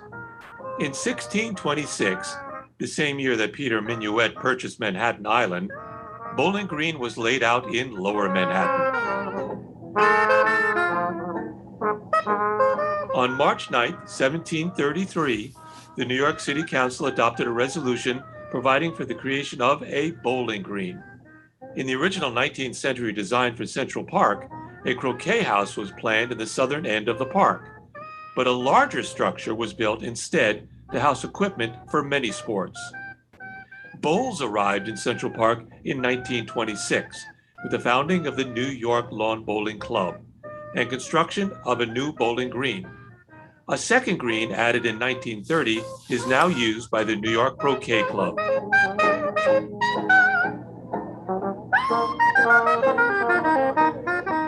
Lawn sports are enjoyed by millions of people of every age all around the world. Lawn bowls, or bowls, is a sport in which the objective is to roll biased bowls so that they stop close to a smaller target ball called a jack. Croquet involves hitting wooden balls with a mallet through hoops embedded in a grass playing court. Both games demand a smooth, flat, firm playing lawn surface that emphasizes players' skill and accuracy rather than strength. Under proper conditions, lawn sports provide balanced competition, fitness, and fun for all persons, regardless of age, sex, or disability. For seniors and other physically challenged persons, our games provide an invaluable outlet for improved balance, coordination, and the enhanced well-being that comes in self-esteem, community connectedness, and support.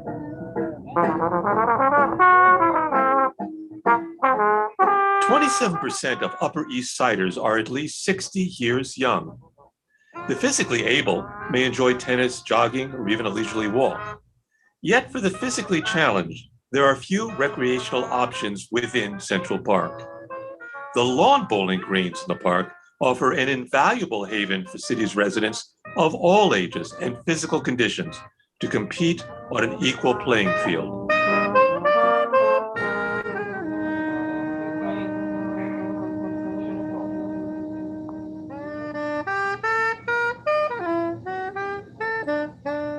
Despite this worthy history and all that Central Park's lawn sports have to offer, there are genuine challenges, primarily related to the conditions of the greens.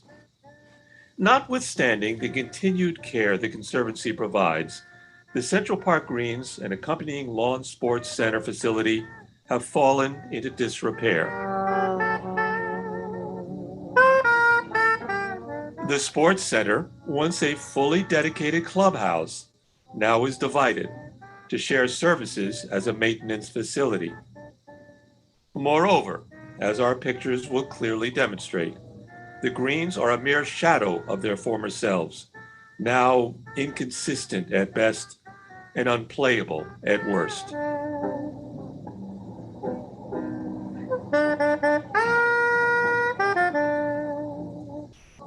"15 years ago, the greens were smooth and playing conditions true.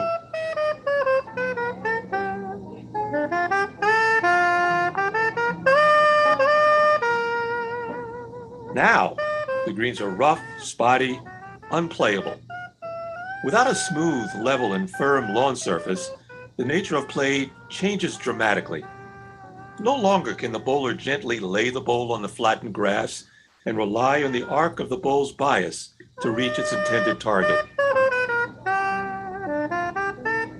Nor can a croquet player trust that her shot will roll true through the wicket as aimed.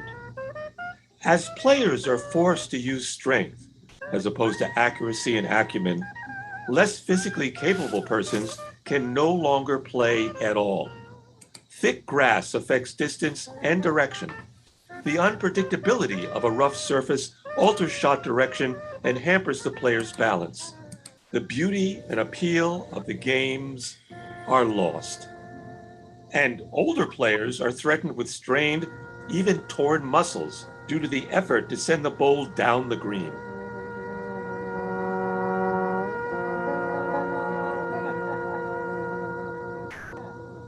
Throughout the years, the New York Lawn Bowling Club and New York Croquet Club have engaged the New York City community by actively demonstrating the fun and benefits of lawn sports. Organizations such as the Achilles Club and the Special Olympics have voiced their support for the rehabilitation of the lawn sports facilities to better serve their constituents. Additionally, the vision of a world-class playing surface in Central Park has captured the imagination of national and world sports governing bodies to broadcast world-class tournaments from our iconic location to drive popularity of their sport from beyond the UK, Asia, and Australia to the United States.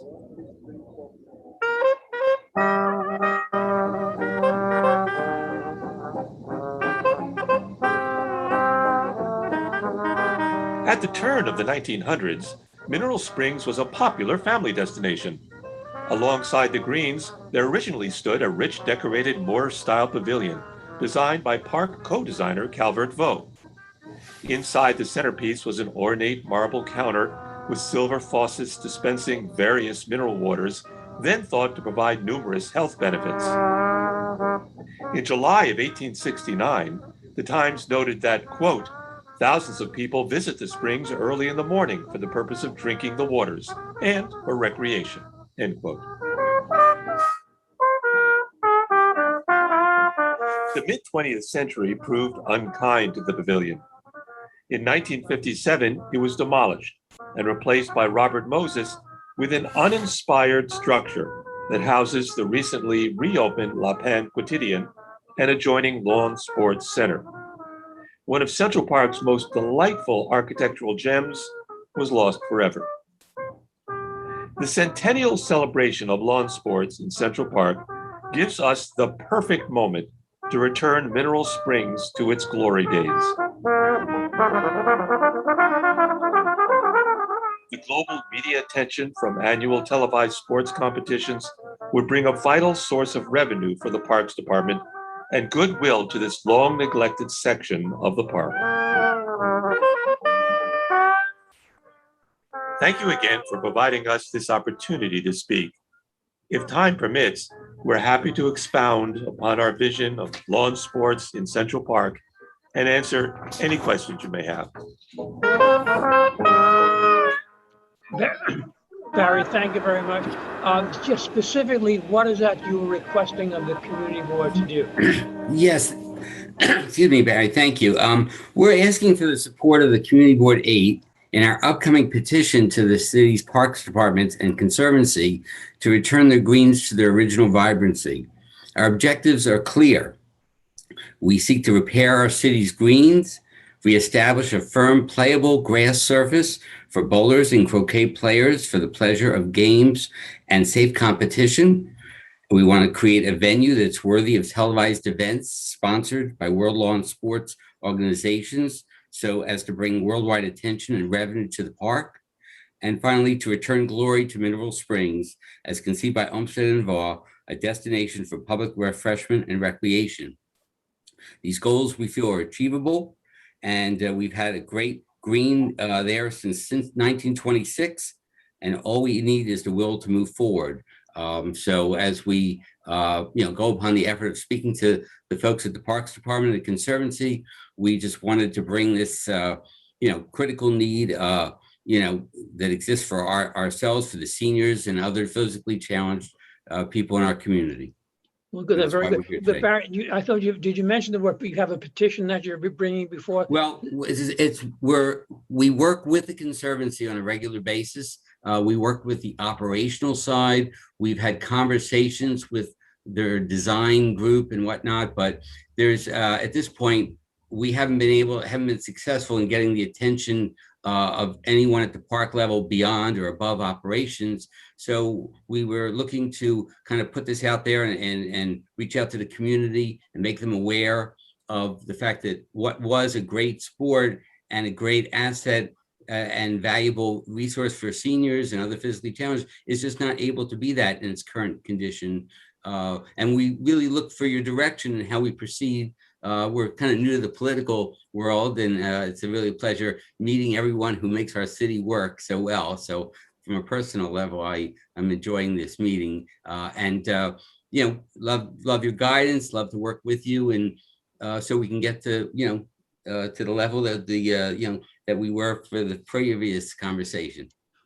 No, I completely understand. Just let me change one of the words in your vocabulary. You Sure. say the political aspect. We are apolitical. We're a civic organization, but we'll go on. We'll leave that alone for the Okay, I time apologize for that. We'll go some questions from members of the public and the board. Members of the public, I recognize Judy Schneider.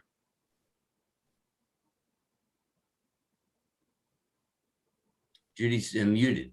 Go ahead. There we go. I'm a little, your presentation was lovely, but I'm a little confused exactly what it is that you want to do in the park. When people come to us, they usually have a drawing of exactly the location, what you want changed, what the future is to look like. I'm not sure. Okay, I You appreciate talked that. about what was, but I'm not sure what you're looking for now. Do you have a drawing or a plan? Okay, so we have talked to greens, you know, developers, both in croquet and lawn bowls, and we have a sense of what the cost might be to build a world-class green. Right now, we feel in order to do that, and talking to the maintenance folks that we've talked to in the Conservancy, basically there's a problem with drainage as it is. The current state of the greens as they are today would really need to be torn down and rebuilt from the ground up to provide the you know, the type of you know, what we need to provide for seniors in the city, as well as to you know, be able to consider having the world-class bowlers and croquet players consider coming to this city for the venue they would like to you know, to use. So we're talking about you know, I mean, if you build a great green outside this, you know, in other places, it could cost anywhere from $200,000 to $300,000. So we have two greens, and I you know, obviously building that in New York City and building that you know, with whatever the requirements are, whether they be insurance or otherwise within the city, I'm sure it may be, you know, fourfold that or fivefold that. Also, the Lawn Sports Center, which is a shared building with the LaPont Quotidian, is really lacks the facilities that is, you know, I don't know if anybody's, I'm sure some of you have seen it on a weekend when the lines of women particularly stretch for miles for women trying to use the bathroom facilities. And it's totally inadequate for the overflow for the level of people in Sheep Meadow these days. And, you know, so something needs to be done about that. And we feel that, you know, in the course of the thought and design of this, we could consider that, you know, rebringing and revitalizing the area to the, you know, to the destination it once was. So we then like, basically, you don't have a plan because you have to figure the drainage and digging everything up and going through all the city agencies for right. approvals and proposals, and that all costs a lot of money. So what you're basically asking us for is just to approve the concept, if I understand. Correct. At this point, we're looking for you to approve the concept, to see the need, to appreciate the need, so that we can work with the Parks Department and we can work with the Conservancy, and we can also, we have very wealthy individuals in our clubs, and whether it be a Kickstarter program, we want to contribute to the funding of the program, and we really need to find the, you know, the ears within the Parks Department and the Conservancy to have that dialogue together. We have 5 more years till our, you know, centennial. Maybe that's enough time, maybe it's not, but it's the right time to initiate the project. And that's where we're coming from. You're absolutely right, Judith. Thank you. Thank you. Got it. Thank you. Rita, and then Michelle, and then Tricia. Rita? I would like to propose that we support the croquet greens to have them restored to a world-class facility in our park, in our beloved Central Park. And I think, so I think a resolution, I make that resolution to support the reconstruction of the croquet greens, bowling greens in Central Park. Okay, I see a couple of thumbs up, so we've got a second for that. So we have a motion on the floor. Anyone care to speak to it? We have hands up from Michelle and Tricia. Yes. Okay, okay. Rita, is that all you have to say at this moment? Rita? Yes. Okay, fine. Michelle, I saw your thumbs up in seconding. Have you some comments regarding the resolution? Yes, I do. I usually don't vote on concepts, but this concept is more than a concept because the presenter described quite well what was necessary. And having looked at other areas where we talk about drainage in the park, and we understand what that entails. I would love to see this restored to its original condition and beauty with the original or a concept of the original pavilion. I would love to see a new structure built. All this has to do with money. And I don't think, frankly, that it should be that difficult to raise. And the park is bordering on a few different community boards and council members. And I think local elected officials could commit monies to this project. I would think that the Conservancy should be very responsive. And frankly, I'm very disappointed to hear that they're not. I mean, if you say that you're trying to get the ear of the Conservancy, I would think that shouldn't be too difficult. What is their job all about, if not to do restoration like this? So I am fully supportive of this. I hope we unanimously pass this resolution. And I think in our whereases, so that it becomes more descriptive to the full board who has not seen this presentation, and that in the whereases we cite exactly what is being proposed here. And if the presenter would like to come and talk at the full board and maybe even show a bit of this with the permission of the chair of the board and the co-chairs of this committee, if he could show some of what he showed us in this presentation, I think that would be terrific, very important and very meaningful. So I fully support it. Thank you, Michelle. Rita, since you proposed the resolution, do you take Michelle's comments regarding the whereases? Absolutely. With one exception, the restoration of the pavilion to its former grandiose appearance, that has to include what this gentleman just told us about enough restroom facilities to now take care of the population, which is much greater today when that was, other than when that was first built. So, absolutely. Thank you. Again, I don't have the kind of memory that we can recall the resolution as you stated. Would you restate the resolution, please? The resolution is that we support the restoration of the croquet greens, the bowling greens in Central Park to their original pristine conditions and an adequate pavilion that serves the area. Okay, thank you. Tricia? Yeah, I just wanted to, I mean, I think that what you're proposing is lovely. I just want to make sure, so we're talking about two pieces here. We're talking about the greens and then we're talking about Mineral Springs. Is that correct? Right, we're talking about the greens and then the adjoining structure, nearby structure, which is today used in part by it's a lawn sports center, but it's also used as a maintenance facility. So they've taken half of it for the maintenance use, and then the LPQ adjoins that. So that is what we're talking about. That's the scope of it. Great. And can I just ask, we are just one of, I think, 5 different community boards that touch Central Park. So how has your presentation been received by other community boards? Have you received similar resolutions?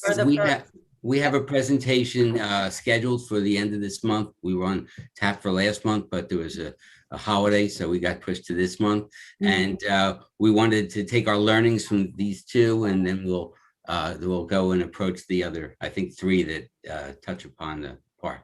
Okay, great. And you mentioned that you have a petition, but I'm sorry, could you just clarify? Yeah, so what I'm trying to say is that it's not a formal petition today. We need to have that conversation, that dialogue. My first approach was to go to Councilwoman Helen Rosenthal, and she directed me to Community Board 7. And then we were fortunate and appreciate the opportunity to speak to you. And whatever we need, whatever we're requested to provide, we have the means and the wherewithal to get it. And of course, we can't do anything if we don't work in collaboration with the Parks Department and the Conservancy. So really, it requires all hands on deck and their support. Yeah, I am always a little weary, to tell you the truth, of supporting conceptual things like this, particularly when I don't see how many people are behind it. Sure. I think that you've made a really good case, and I'm happy to support the resolution tonight, but I will just provide some friendly suggestions from somebody who's seen a fair amount of these.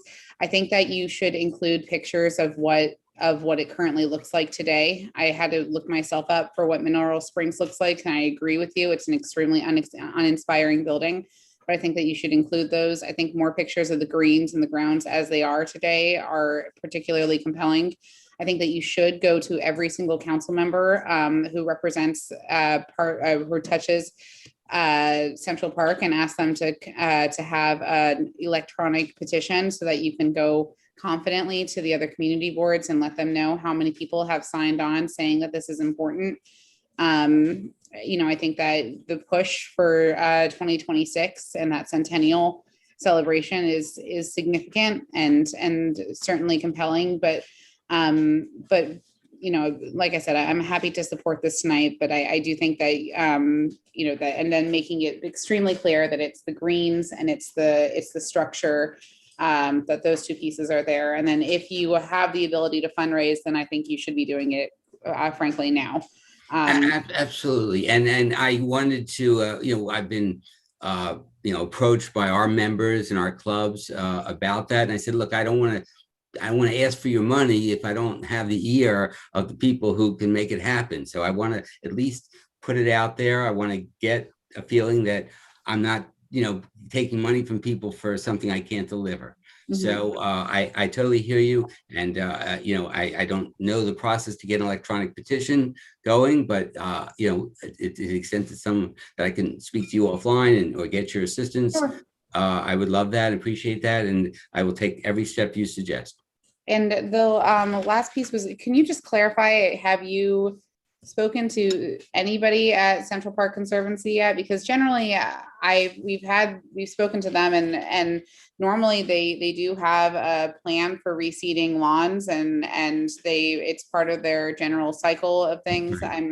If the grounds I wouldn't be surprised. We were in Central Park a lot, obviously throughout the pandemic, and I wouldn't be surprised if those grounds are looking like that, but I would be shocked if they didn't already have a plan for reseeding.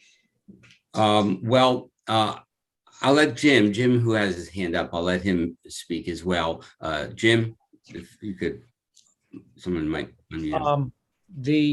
about 10 years ago, we had a meeting on site with the Conservancy. And they announced that they had a 5-year plan to redo, to basically, if you will, recover the conditions of the greens. Over that decade, that 5-year plan has led to conditions that have deteriorated over that 10-year period. There are a variety of reasons for that, but that is the state today. So we have tried historically, both clubs, Lawn Bowling Club and Croquet Club, have tried historically to work as much as possible with the Conservancy. We have offered to underwrite work, any additional efforts, particularly given the constraints the Conservancy is under. We have made suggestions.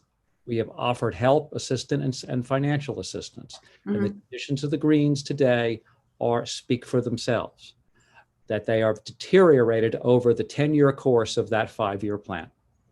And so that is why we are largely feeling that we need to reach out to various community organizations, yours being one of the first, to make our case that it's a disservice, if you will, to the communities that use and have the potential to use Central Park in all its ways and in all its facilities.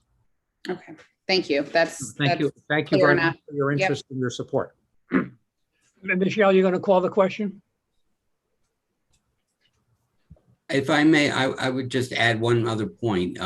When I became president, which is in my second year, one of the missions that I presented, that I stated to the Conservancy, to our person we report to, was our mission to be inclusive and to have to outreach to the community and basically avail them of this beautiful location and this beautiful asset. And so we've done that. We've reached out to Carter Burden Center for Aging. We reached out to the Department of Aging. We reached out to the JCCs on the west side, and we're very active in doing that. And we can't successfully do that without the right conditions in the park, as well as a proper communication mechanism, so we know when the greens are closed or open, and that type of even basic communication has been very challenging. So there's just so much to offer, and we want to be able to offer it. I agree. Let me just say, I'm going to repeat how disappointed I am in the Conservancy. But I wanted to suggest to you that you reach out to the borough president. I think that Gail Brewer will be very, very receptive to something like this. And also, in your talks with her, you might want to ask whether or not you can present to the borough board. The borough board is a monthly meeting of all of the chairs of all of the community boards. Now, while Central Park doesn't touch on all of them, all members of all communities use Central Park. So this is relevant to everybody. And I think a big key here would be through you reaching out to the borough president. And I think she would be very receptive. And with that, I'll call the question. Question been called. If that's okay, Barry. Sure. Is there a second? Barbara seconds. Thank you. The question's been called and seconded. Let's assume all the members of the board, committee members, are going to vote in favor. If you're going to vote no, abstain, or not voting for cause, please raise your hand.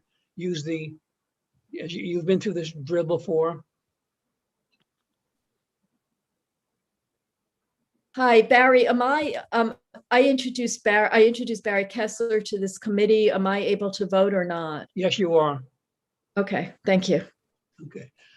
Now the vote. We'll take my hand down then. Thank you. Anyone voting no, abstain, or not voting for cause, raise your hand. We'll give it another 8 seconds. Time's up. This is a unanimous vote in support of the resolution. And Barry, I'm going to read the names of the board members who are in attendance. Great, just for perfect. the record. You've got Barry Schneider, Tricia Shimamura, Alita Camp, Barbara Rudder, Craig Lader, Felice Farber, Judy Schneider, public member, Lowell Barton, Michelle Birnbaum, Rita Popper. Did I miss anyone? No, I do not believe so. Thank you very much.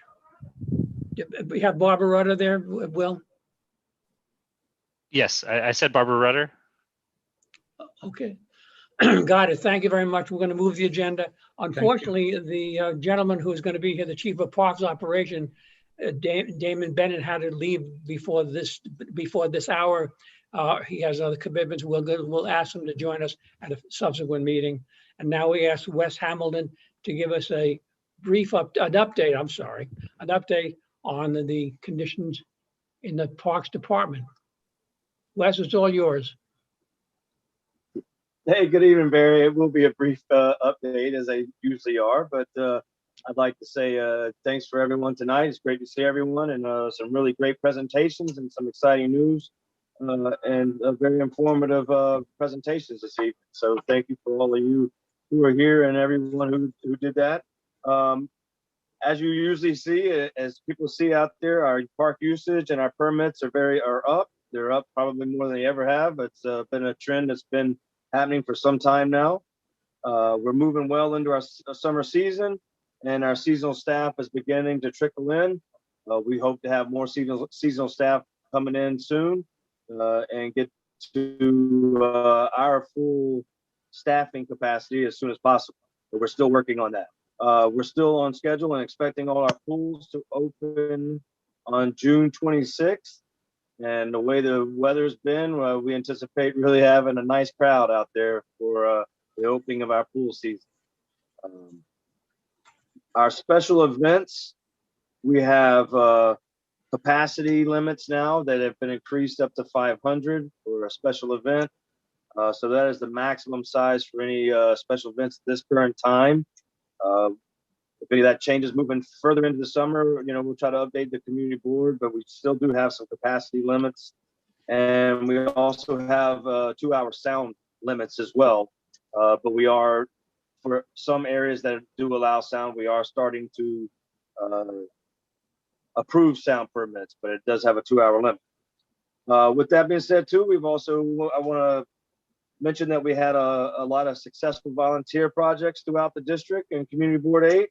And we'd like to thank all the participants of the volunteer projects. We're very excited to have volunteer projects moving forward this season, and everyone coming out and showing giving a good showing and a good effort into working in the park. So we thank everyone, and we really appreciate all their participation.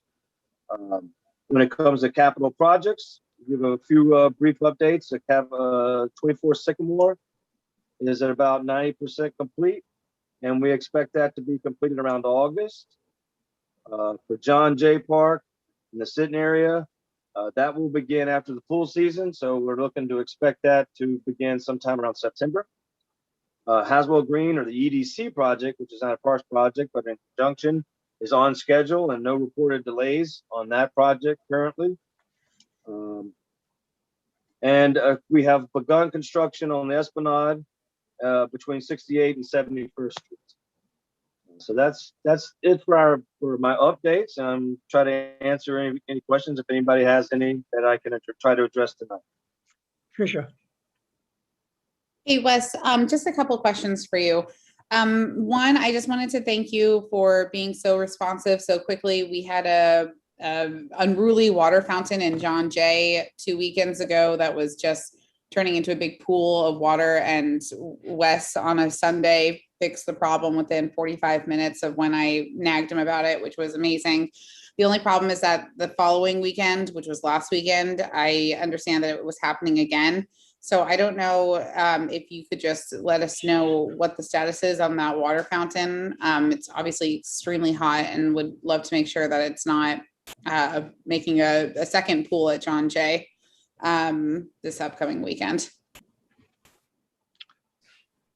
Yeah, our crews have made some fixes to it, but it may need some new parts to it that might be on order at this time. So we're currently in between budgets, but so we'll keep monitoring the situation, and I appreciate anyone who lets me know about it. We'll try to address them as soon as possible. So we'll try to address any leakage or any issues of that nature as soon as possible. But if we have to order parts or we have to do something like that, there may be some delay. So we try to keep the fountains running. If we can make a quick fix on it until even if a more permanent fix or solution is needed later, but we try to keep the fountain on so we don't have to turn it off. But it is on. We can try to adjust it, try to correct the problem temporarily. Okay, couple of other questions very quickly. On the parks website, it says that the parks hasn't decided if they're going to be doing adult swim hours or not.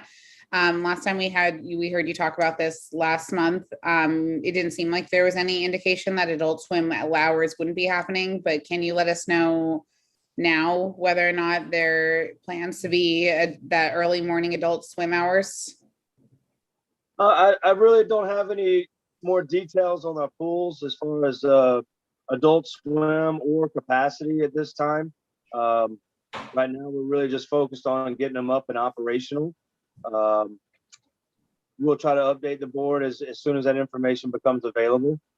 But that's our main goal, is mainly to get our staffing in place and get the pools filled and ready for operation. We have our pool staff. We'll be putting together all their operations, and they're probably getting all the details from the Department of Health and capacity and what they'll be able to do. But I don't have any much more information, but I can try to look into it and get back to you. Okay, obviously, we've heard from a couple of folks that it would be wonderful to get back that adult swim hour in the early morning, which I know, at least at John Jay, I think there's always a waiting list to get onto. We also received a couple questions and requests about a walkway at 69th Street on the Esplanade. This was something that I feel bad that we didn't ask the last month when this came up, but the construction at 69th Street on the Esplanade has really cut off access at that point. And there have been a couple neighbors who have asked about if there's any possibility of having some sort of walkway through that, particularly through the summer months, which I wish that we would have asked last month about. But if that's something that parks can look into, if there's any possible way that throughout particularly the summer, that there could be some sort of walkway through that area, I know many Esplanade users would be greatly appreciative. That came up, as far as I know, we looked into it, but the area is just not near enough to allow the contractors to continue their work in a manner that would be able to accomplish the project on time. It's just we'll always try to look in with all of our construction projects. We try to accommodate usage of a park or passage through there. It's very challenging on the Esplanade. We'll try to revisit it and look at it again, but at this time, I don't know if that's going to be possible to be able to accomplish for that area, unfortunately. Okay. And then the final question has to do with actually something that Rita Popper had brought up earlier, but it's about motorized bikes, excuse me, on the Esplanade. It seems like most days there's at least one or two every hour that go down the Promenade area and are rolling along there. It's incredibly dangerous. And I spoke to one neighbor today on the Esplanade who just said that when he talks to parks say it's not us, it's the Conservancy. With Conservancy says no, it's not us, it's NYPD. NYPD says no, it's not us, it's parks. And it just doesn't seem like anybody is really focusing on this. What is the answer here? Who do we address this to? Is it PEP officers who would be there on the Esplanade? How do we make sure that there's no motorized vehicles on the Esplanade? Well, it's a challenging thing. We've actually had PD came to the community board here once and spoke about it as well. As motorized vehicles are expanding every day in both the bike lanes and sidewalks and bike paths, as well as the parks and as well as in our streets and all the other places. So it's a complicated task. I can tell you that Parks is meeting with NYPD, and our PEP officers are also trying to address the matter. But it's just a challenging thing to try to address. In many cases, it's very hard to access. That's where a lot of people try to take advantage of it. They know it's not a place where a police patrol car can go. Our PEP officers, we have limited resources with those PEP officers. But it's not to say it's not addressed. We do try to address it, and our PEP officers do try to address that as well, and so does PD. we're looking at it to, what is the best way to go through educational, or we try to write tickets. But in most cases, I think, it's kind of the general thing that people know that the people who are doing this, they're really, the police officer put it best, it's really about speed. That's our biggest concern. And the people that are going at a high rate, whether it be a bicycle or a motorized vehicle, are really the main targets. And it's a very challenging thing to address, but that's what they're really trying to go after is the speed and the safety issues of it. But it is not an easy thing to address. There's so many people that come through there, and so many people that are not, I guess, following rules or not using common sense as they go through an area like that. So it's a challenging thing to how to address, but we are trying to look at it and see what can we do. Okay, thanks. Okay, and next is Lowell Barton, please.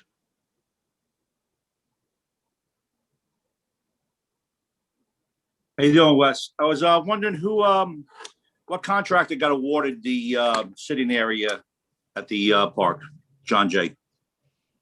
I'm not exactly sure, but I think it's the same contractor that's working on the Esplanade between 68th and 70th, if I'm not mistaken. Okay. But I'm not 100% sure of that, but most of that should be available as public knowledge on a website. I guess if you go to the city NYC website, there should be some information on that. It may be very hard to find, but most of that is public information. Now, I can try to confirm that and get back to the board as well. That'd be good if you would do that, Wes. What happened? Okay. I'm sorry, go ahead, Lowell, sorry. No, I was going to say, on the website, it directs you to the city record, and a lot of times the Parks Awards are not posted in the city record. They post the solicitations, but not the award. All right, I'll look into it and see if I can update the community board on that. Thank you very much. I appreciate it. Thanks, Lowell. And Craig later, please. Thank you. Hi, Wes. I want to just find out if there's anything you can tell us about the barriers at the entrance to Carl Schurz Park by Gracie Mansion and the blockages within the park. It's now a year since it's been up, and this is untenable. I don't know if parks can do anything. I want to just understand whatever it is that we can find out so we can figure out how to address the situation, because I think it would be a sad excuse if they're just going to say it's a security issue and permanently cut us off, which is what it feels like at this point. So anything you could tell us would be greatly appreciated. Well, unfortunately, I wouldn't be able to tell you anything now other than just what you just said. It's a security issue. It's an NYPD security issue. It's not with parks. In many cases, parks is not even given information of when they adjust or change the barricades in the area. We too would like to see them reopen the paths at some point in time, but we also understand their job and what they're trying to accomplish. So with respect to that, we always try to allow them to do their job to the best of their ability and with the challenges that they have. But we definitely understand the community, and we do share that with them as well, that we would like those paths opened up and as much space open to the public as possible.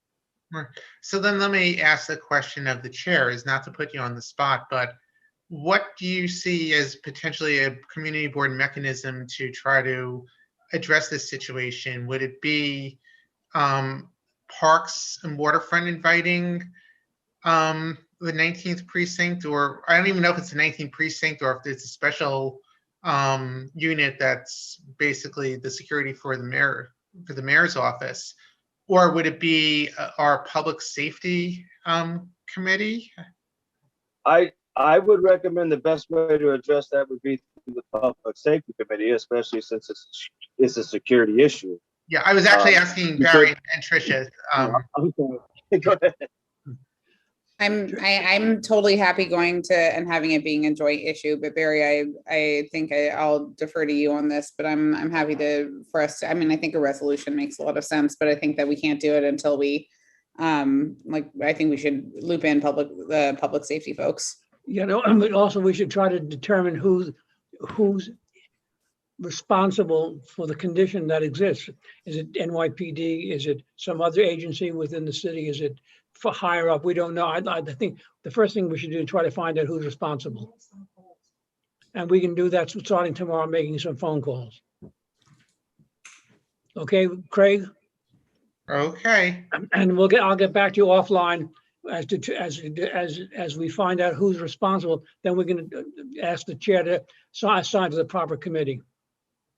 Sounds like a plan. Thank you. Thank you so much, sir. My pleasure. Rita?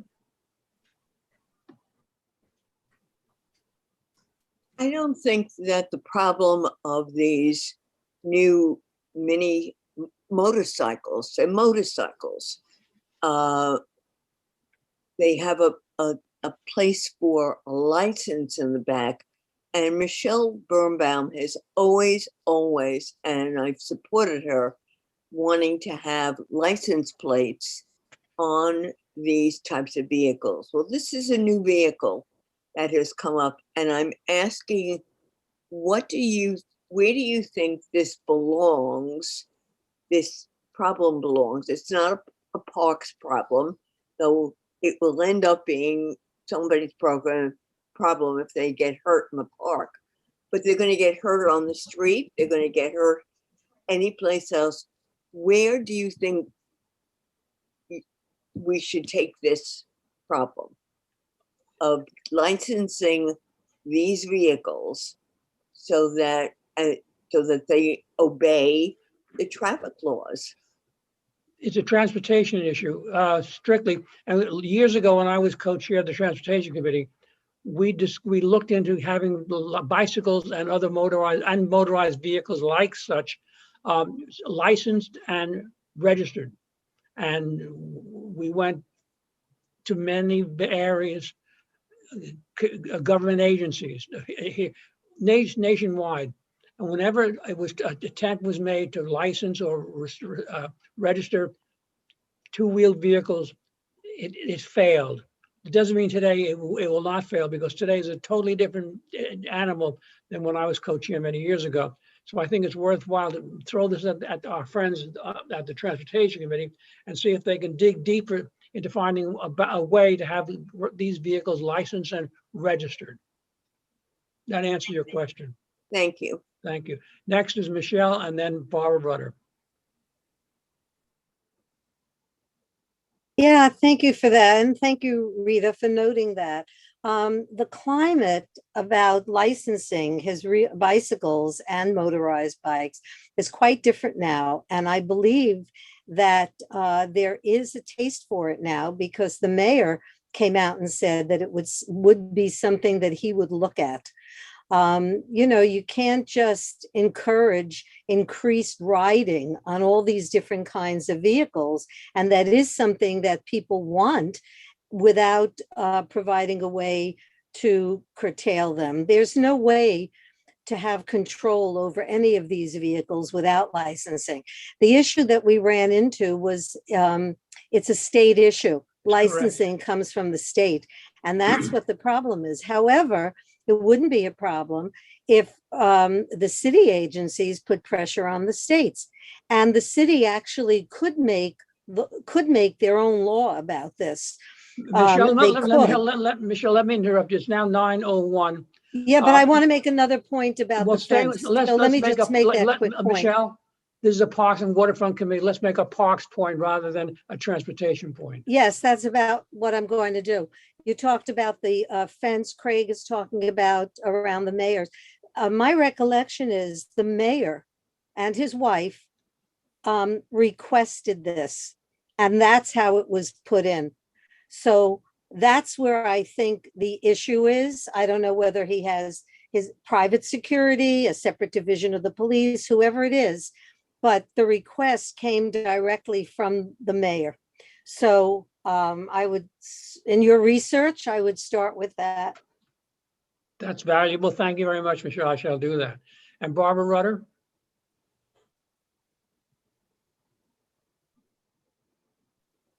Okay, Michelle, I think you're talking about a different issue entirely. That was the fence around it. That has nothing to do with what we're talking about.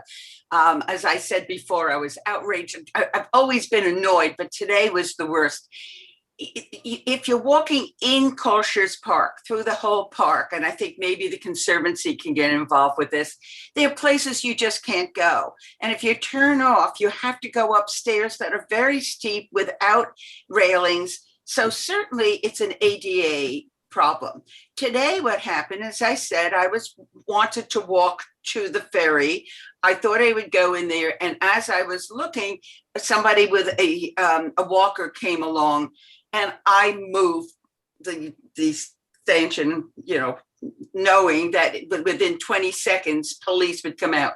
There was an NYPD car in front, but the guys that came out, I do not believe are NYPD. So I do think we have to work on it. This is outrageous. This is our park, our taxes. And from what the police told me is that it's because there is the sit-ins. We know the people on the community board that go. I think it's something like 7 or 8 people meet every day. They are not scary people. And it is outrageous that our park is called through. I believe that still our Health Senior Social Services Committee includes public safety. I will make sure, the last I asked Russell if he wants to still include us, he said yes. I certainly would be willing to go with you. I do think it's a parks issue since it's in the park and everybody is complaining about it. And today was the worst. It is. So when I said somebody has a walker, can't you move the barriers so they can go through? He says, no, there's locks on it because they do not want anybody moving it. And that's really, so I would love this committee. If you want help from the Health Seniors Committee, we'd be glad to do it. But this is what we need. We're not talking about the fence around the mansion. That's an entirely different issue. Thank you, Barbara. Moving agenda. Are there any old business? Any new business? I entertain a motion to adjourn. Great, thanks. Okay, Rita, motion, Barbara seconded.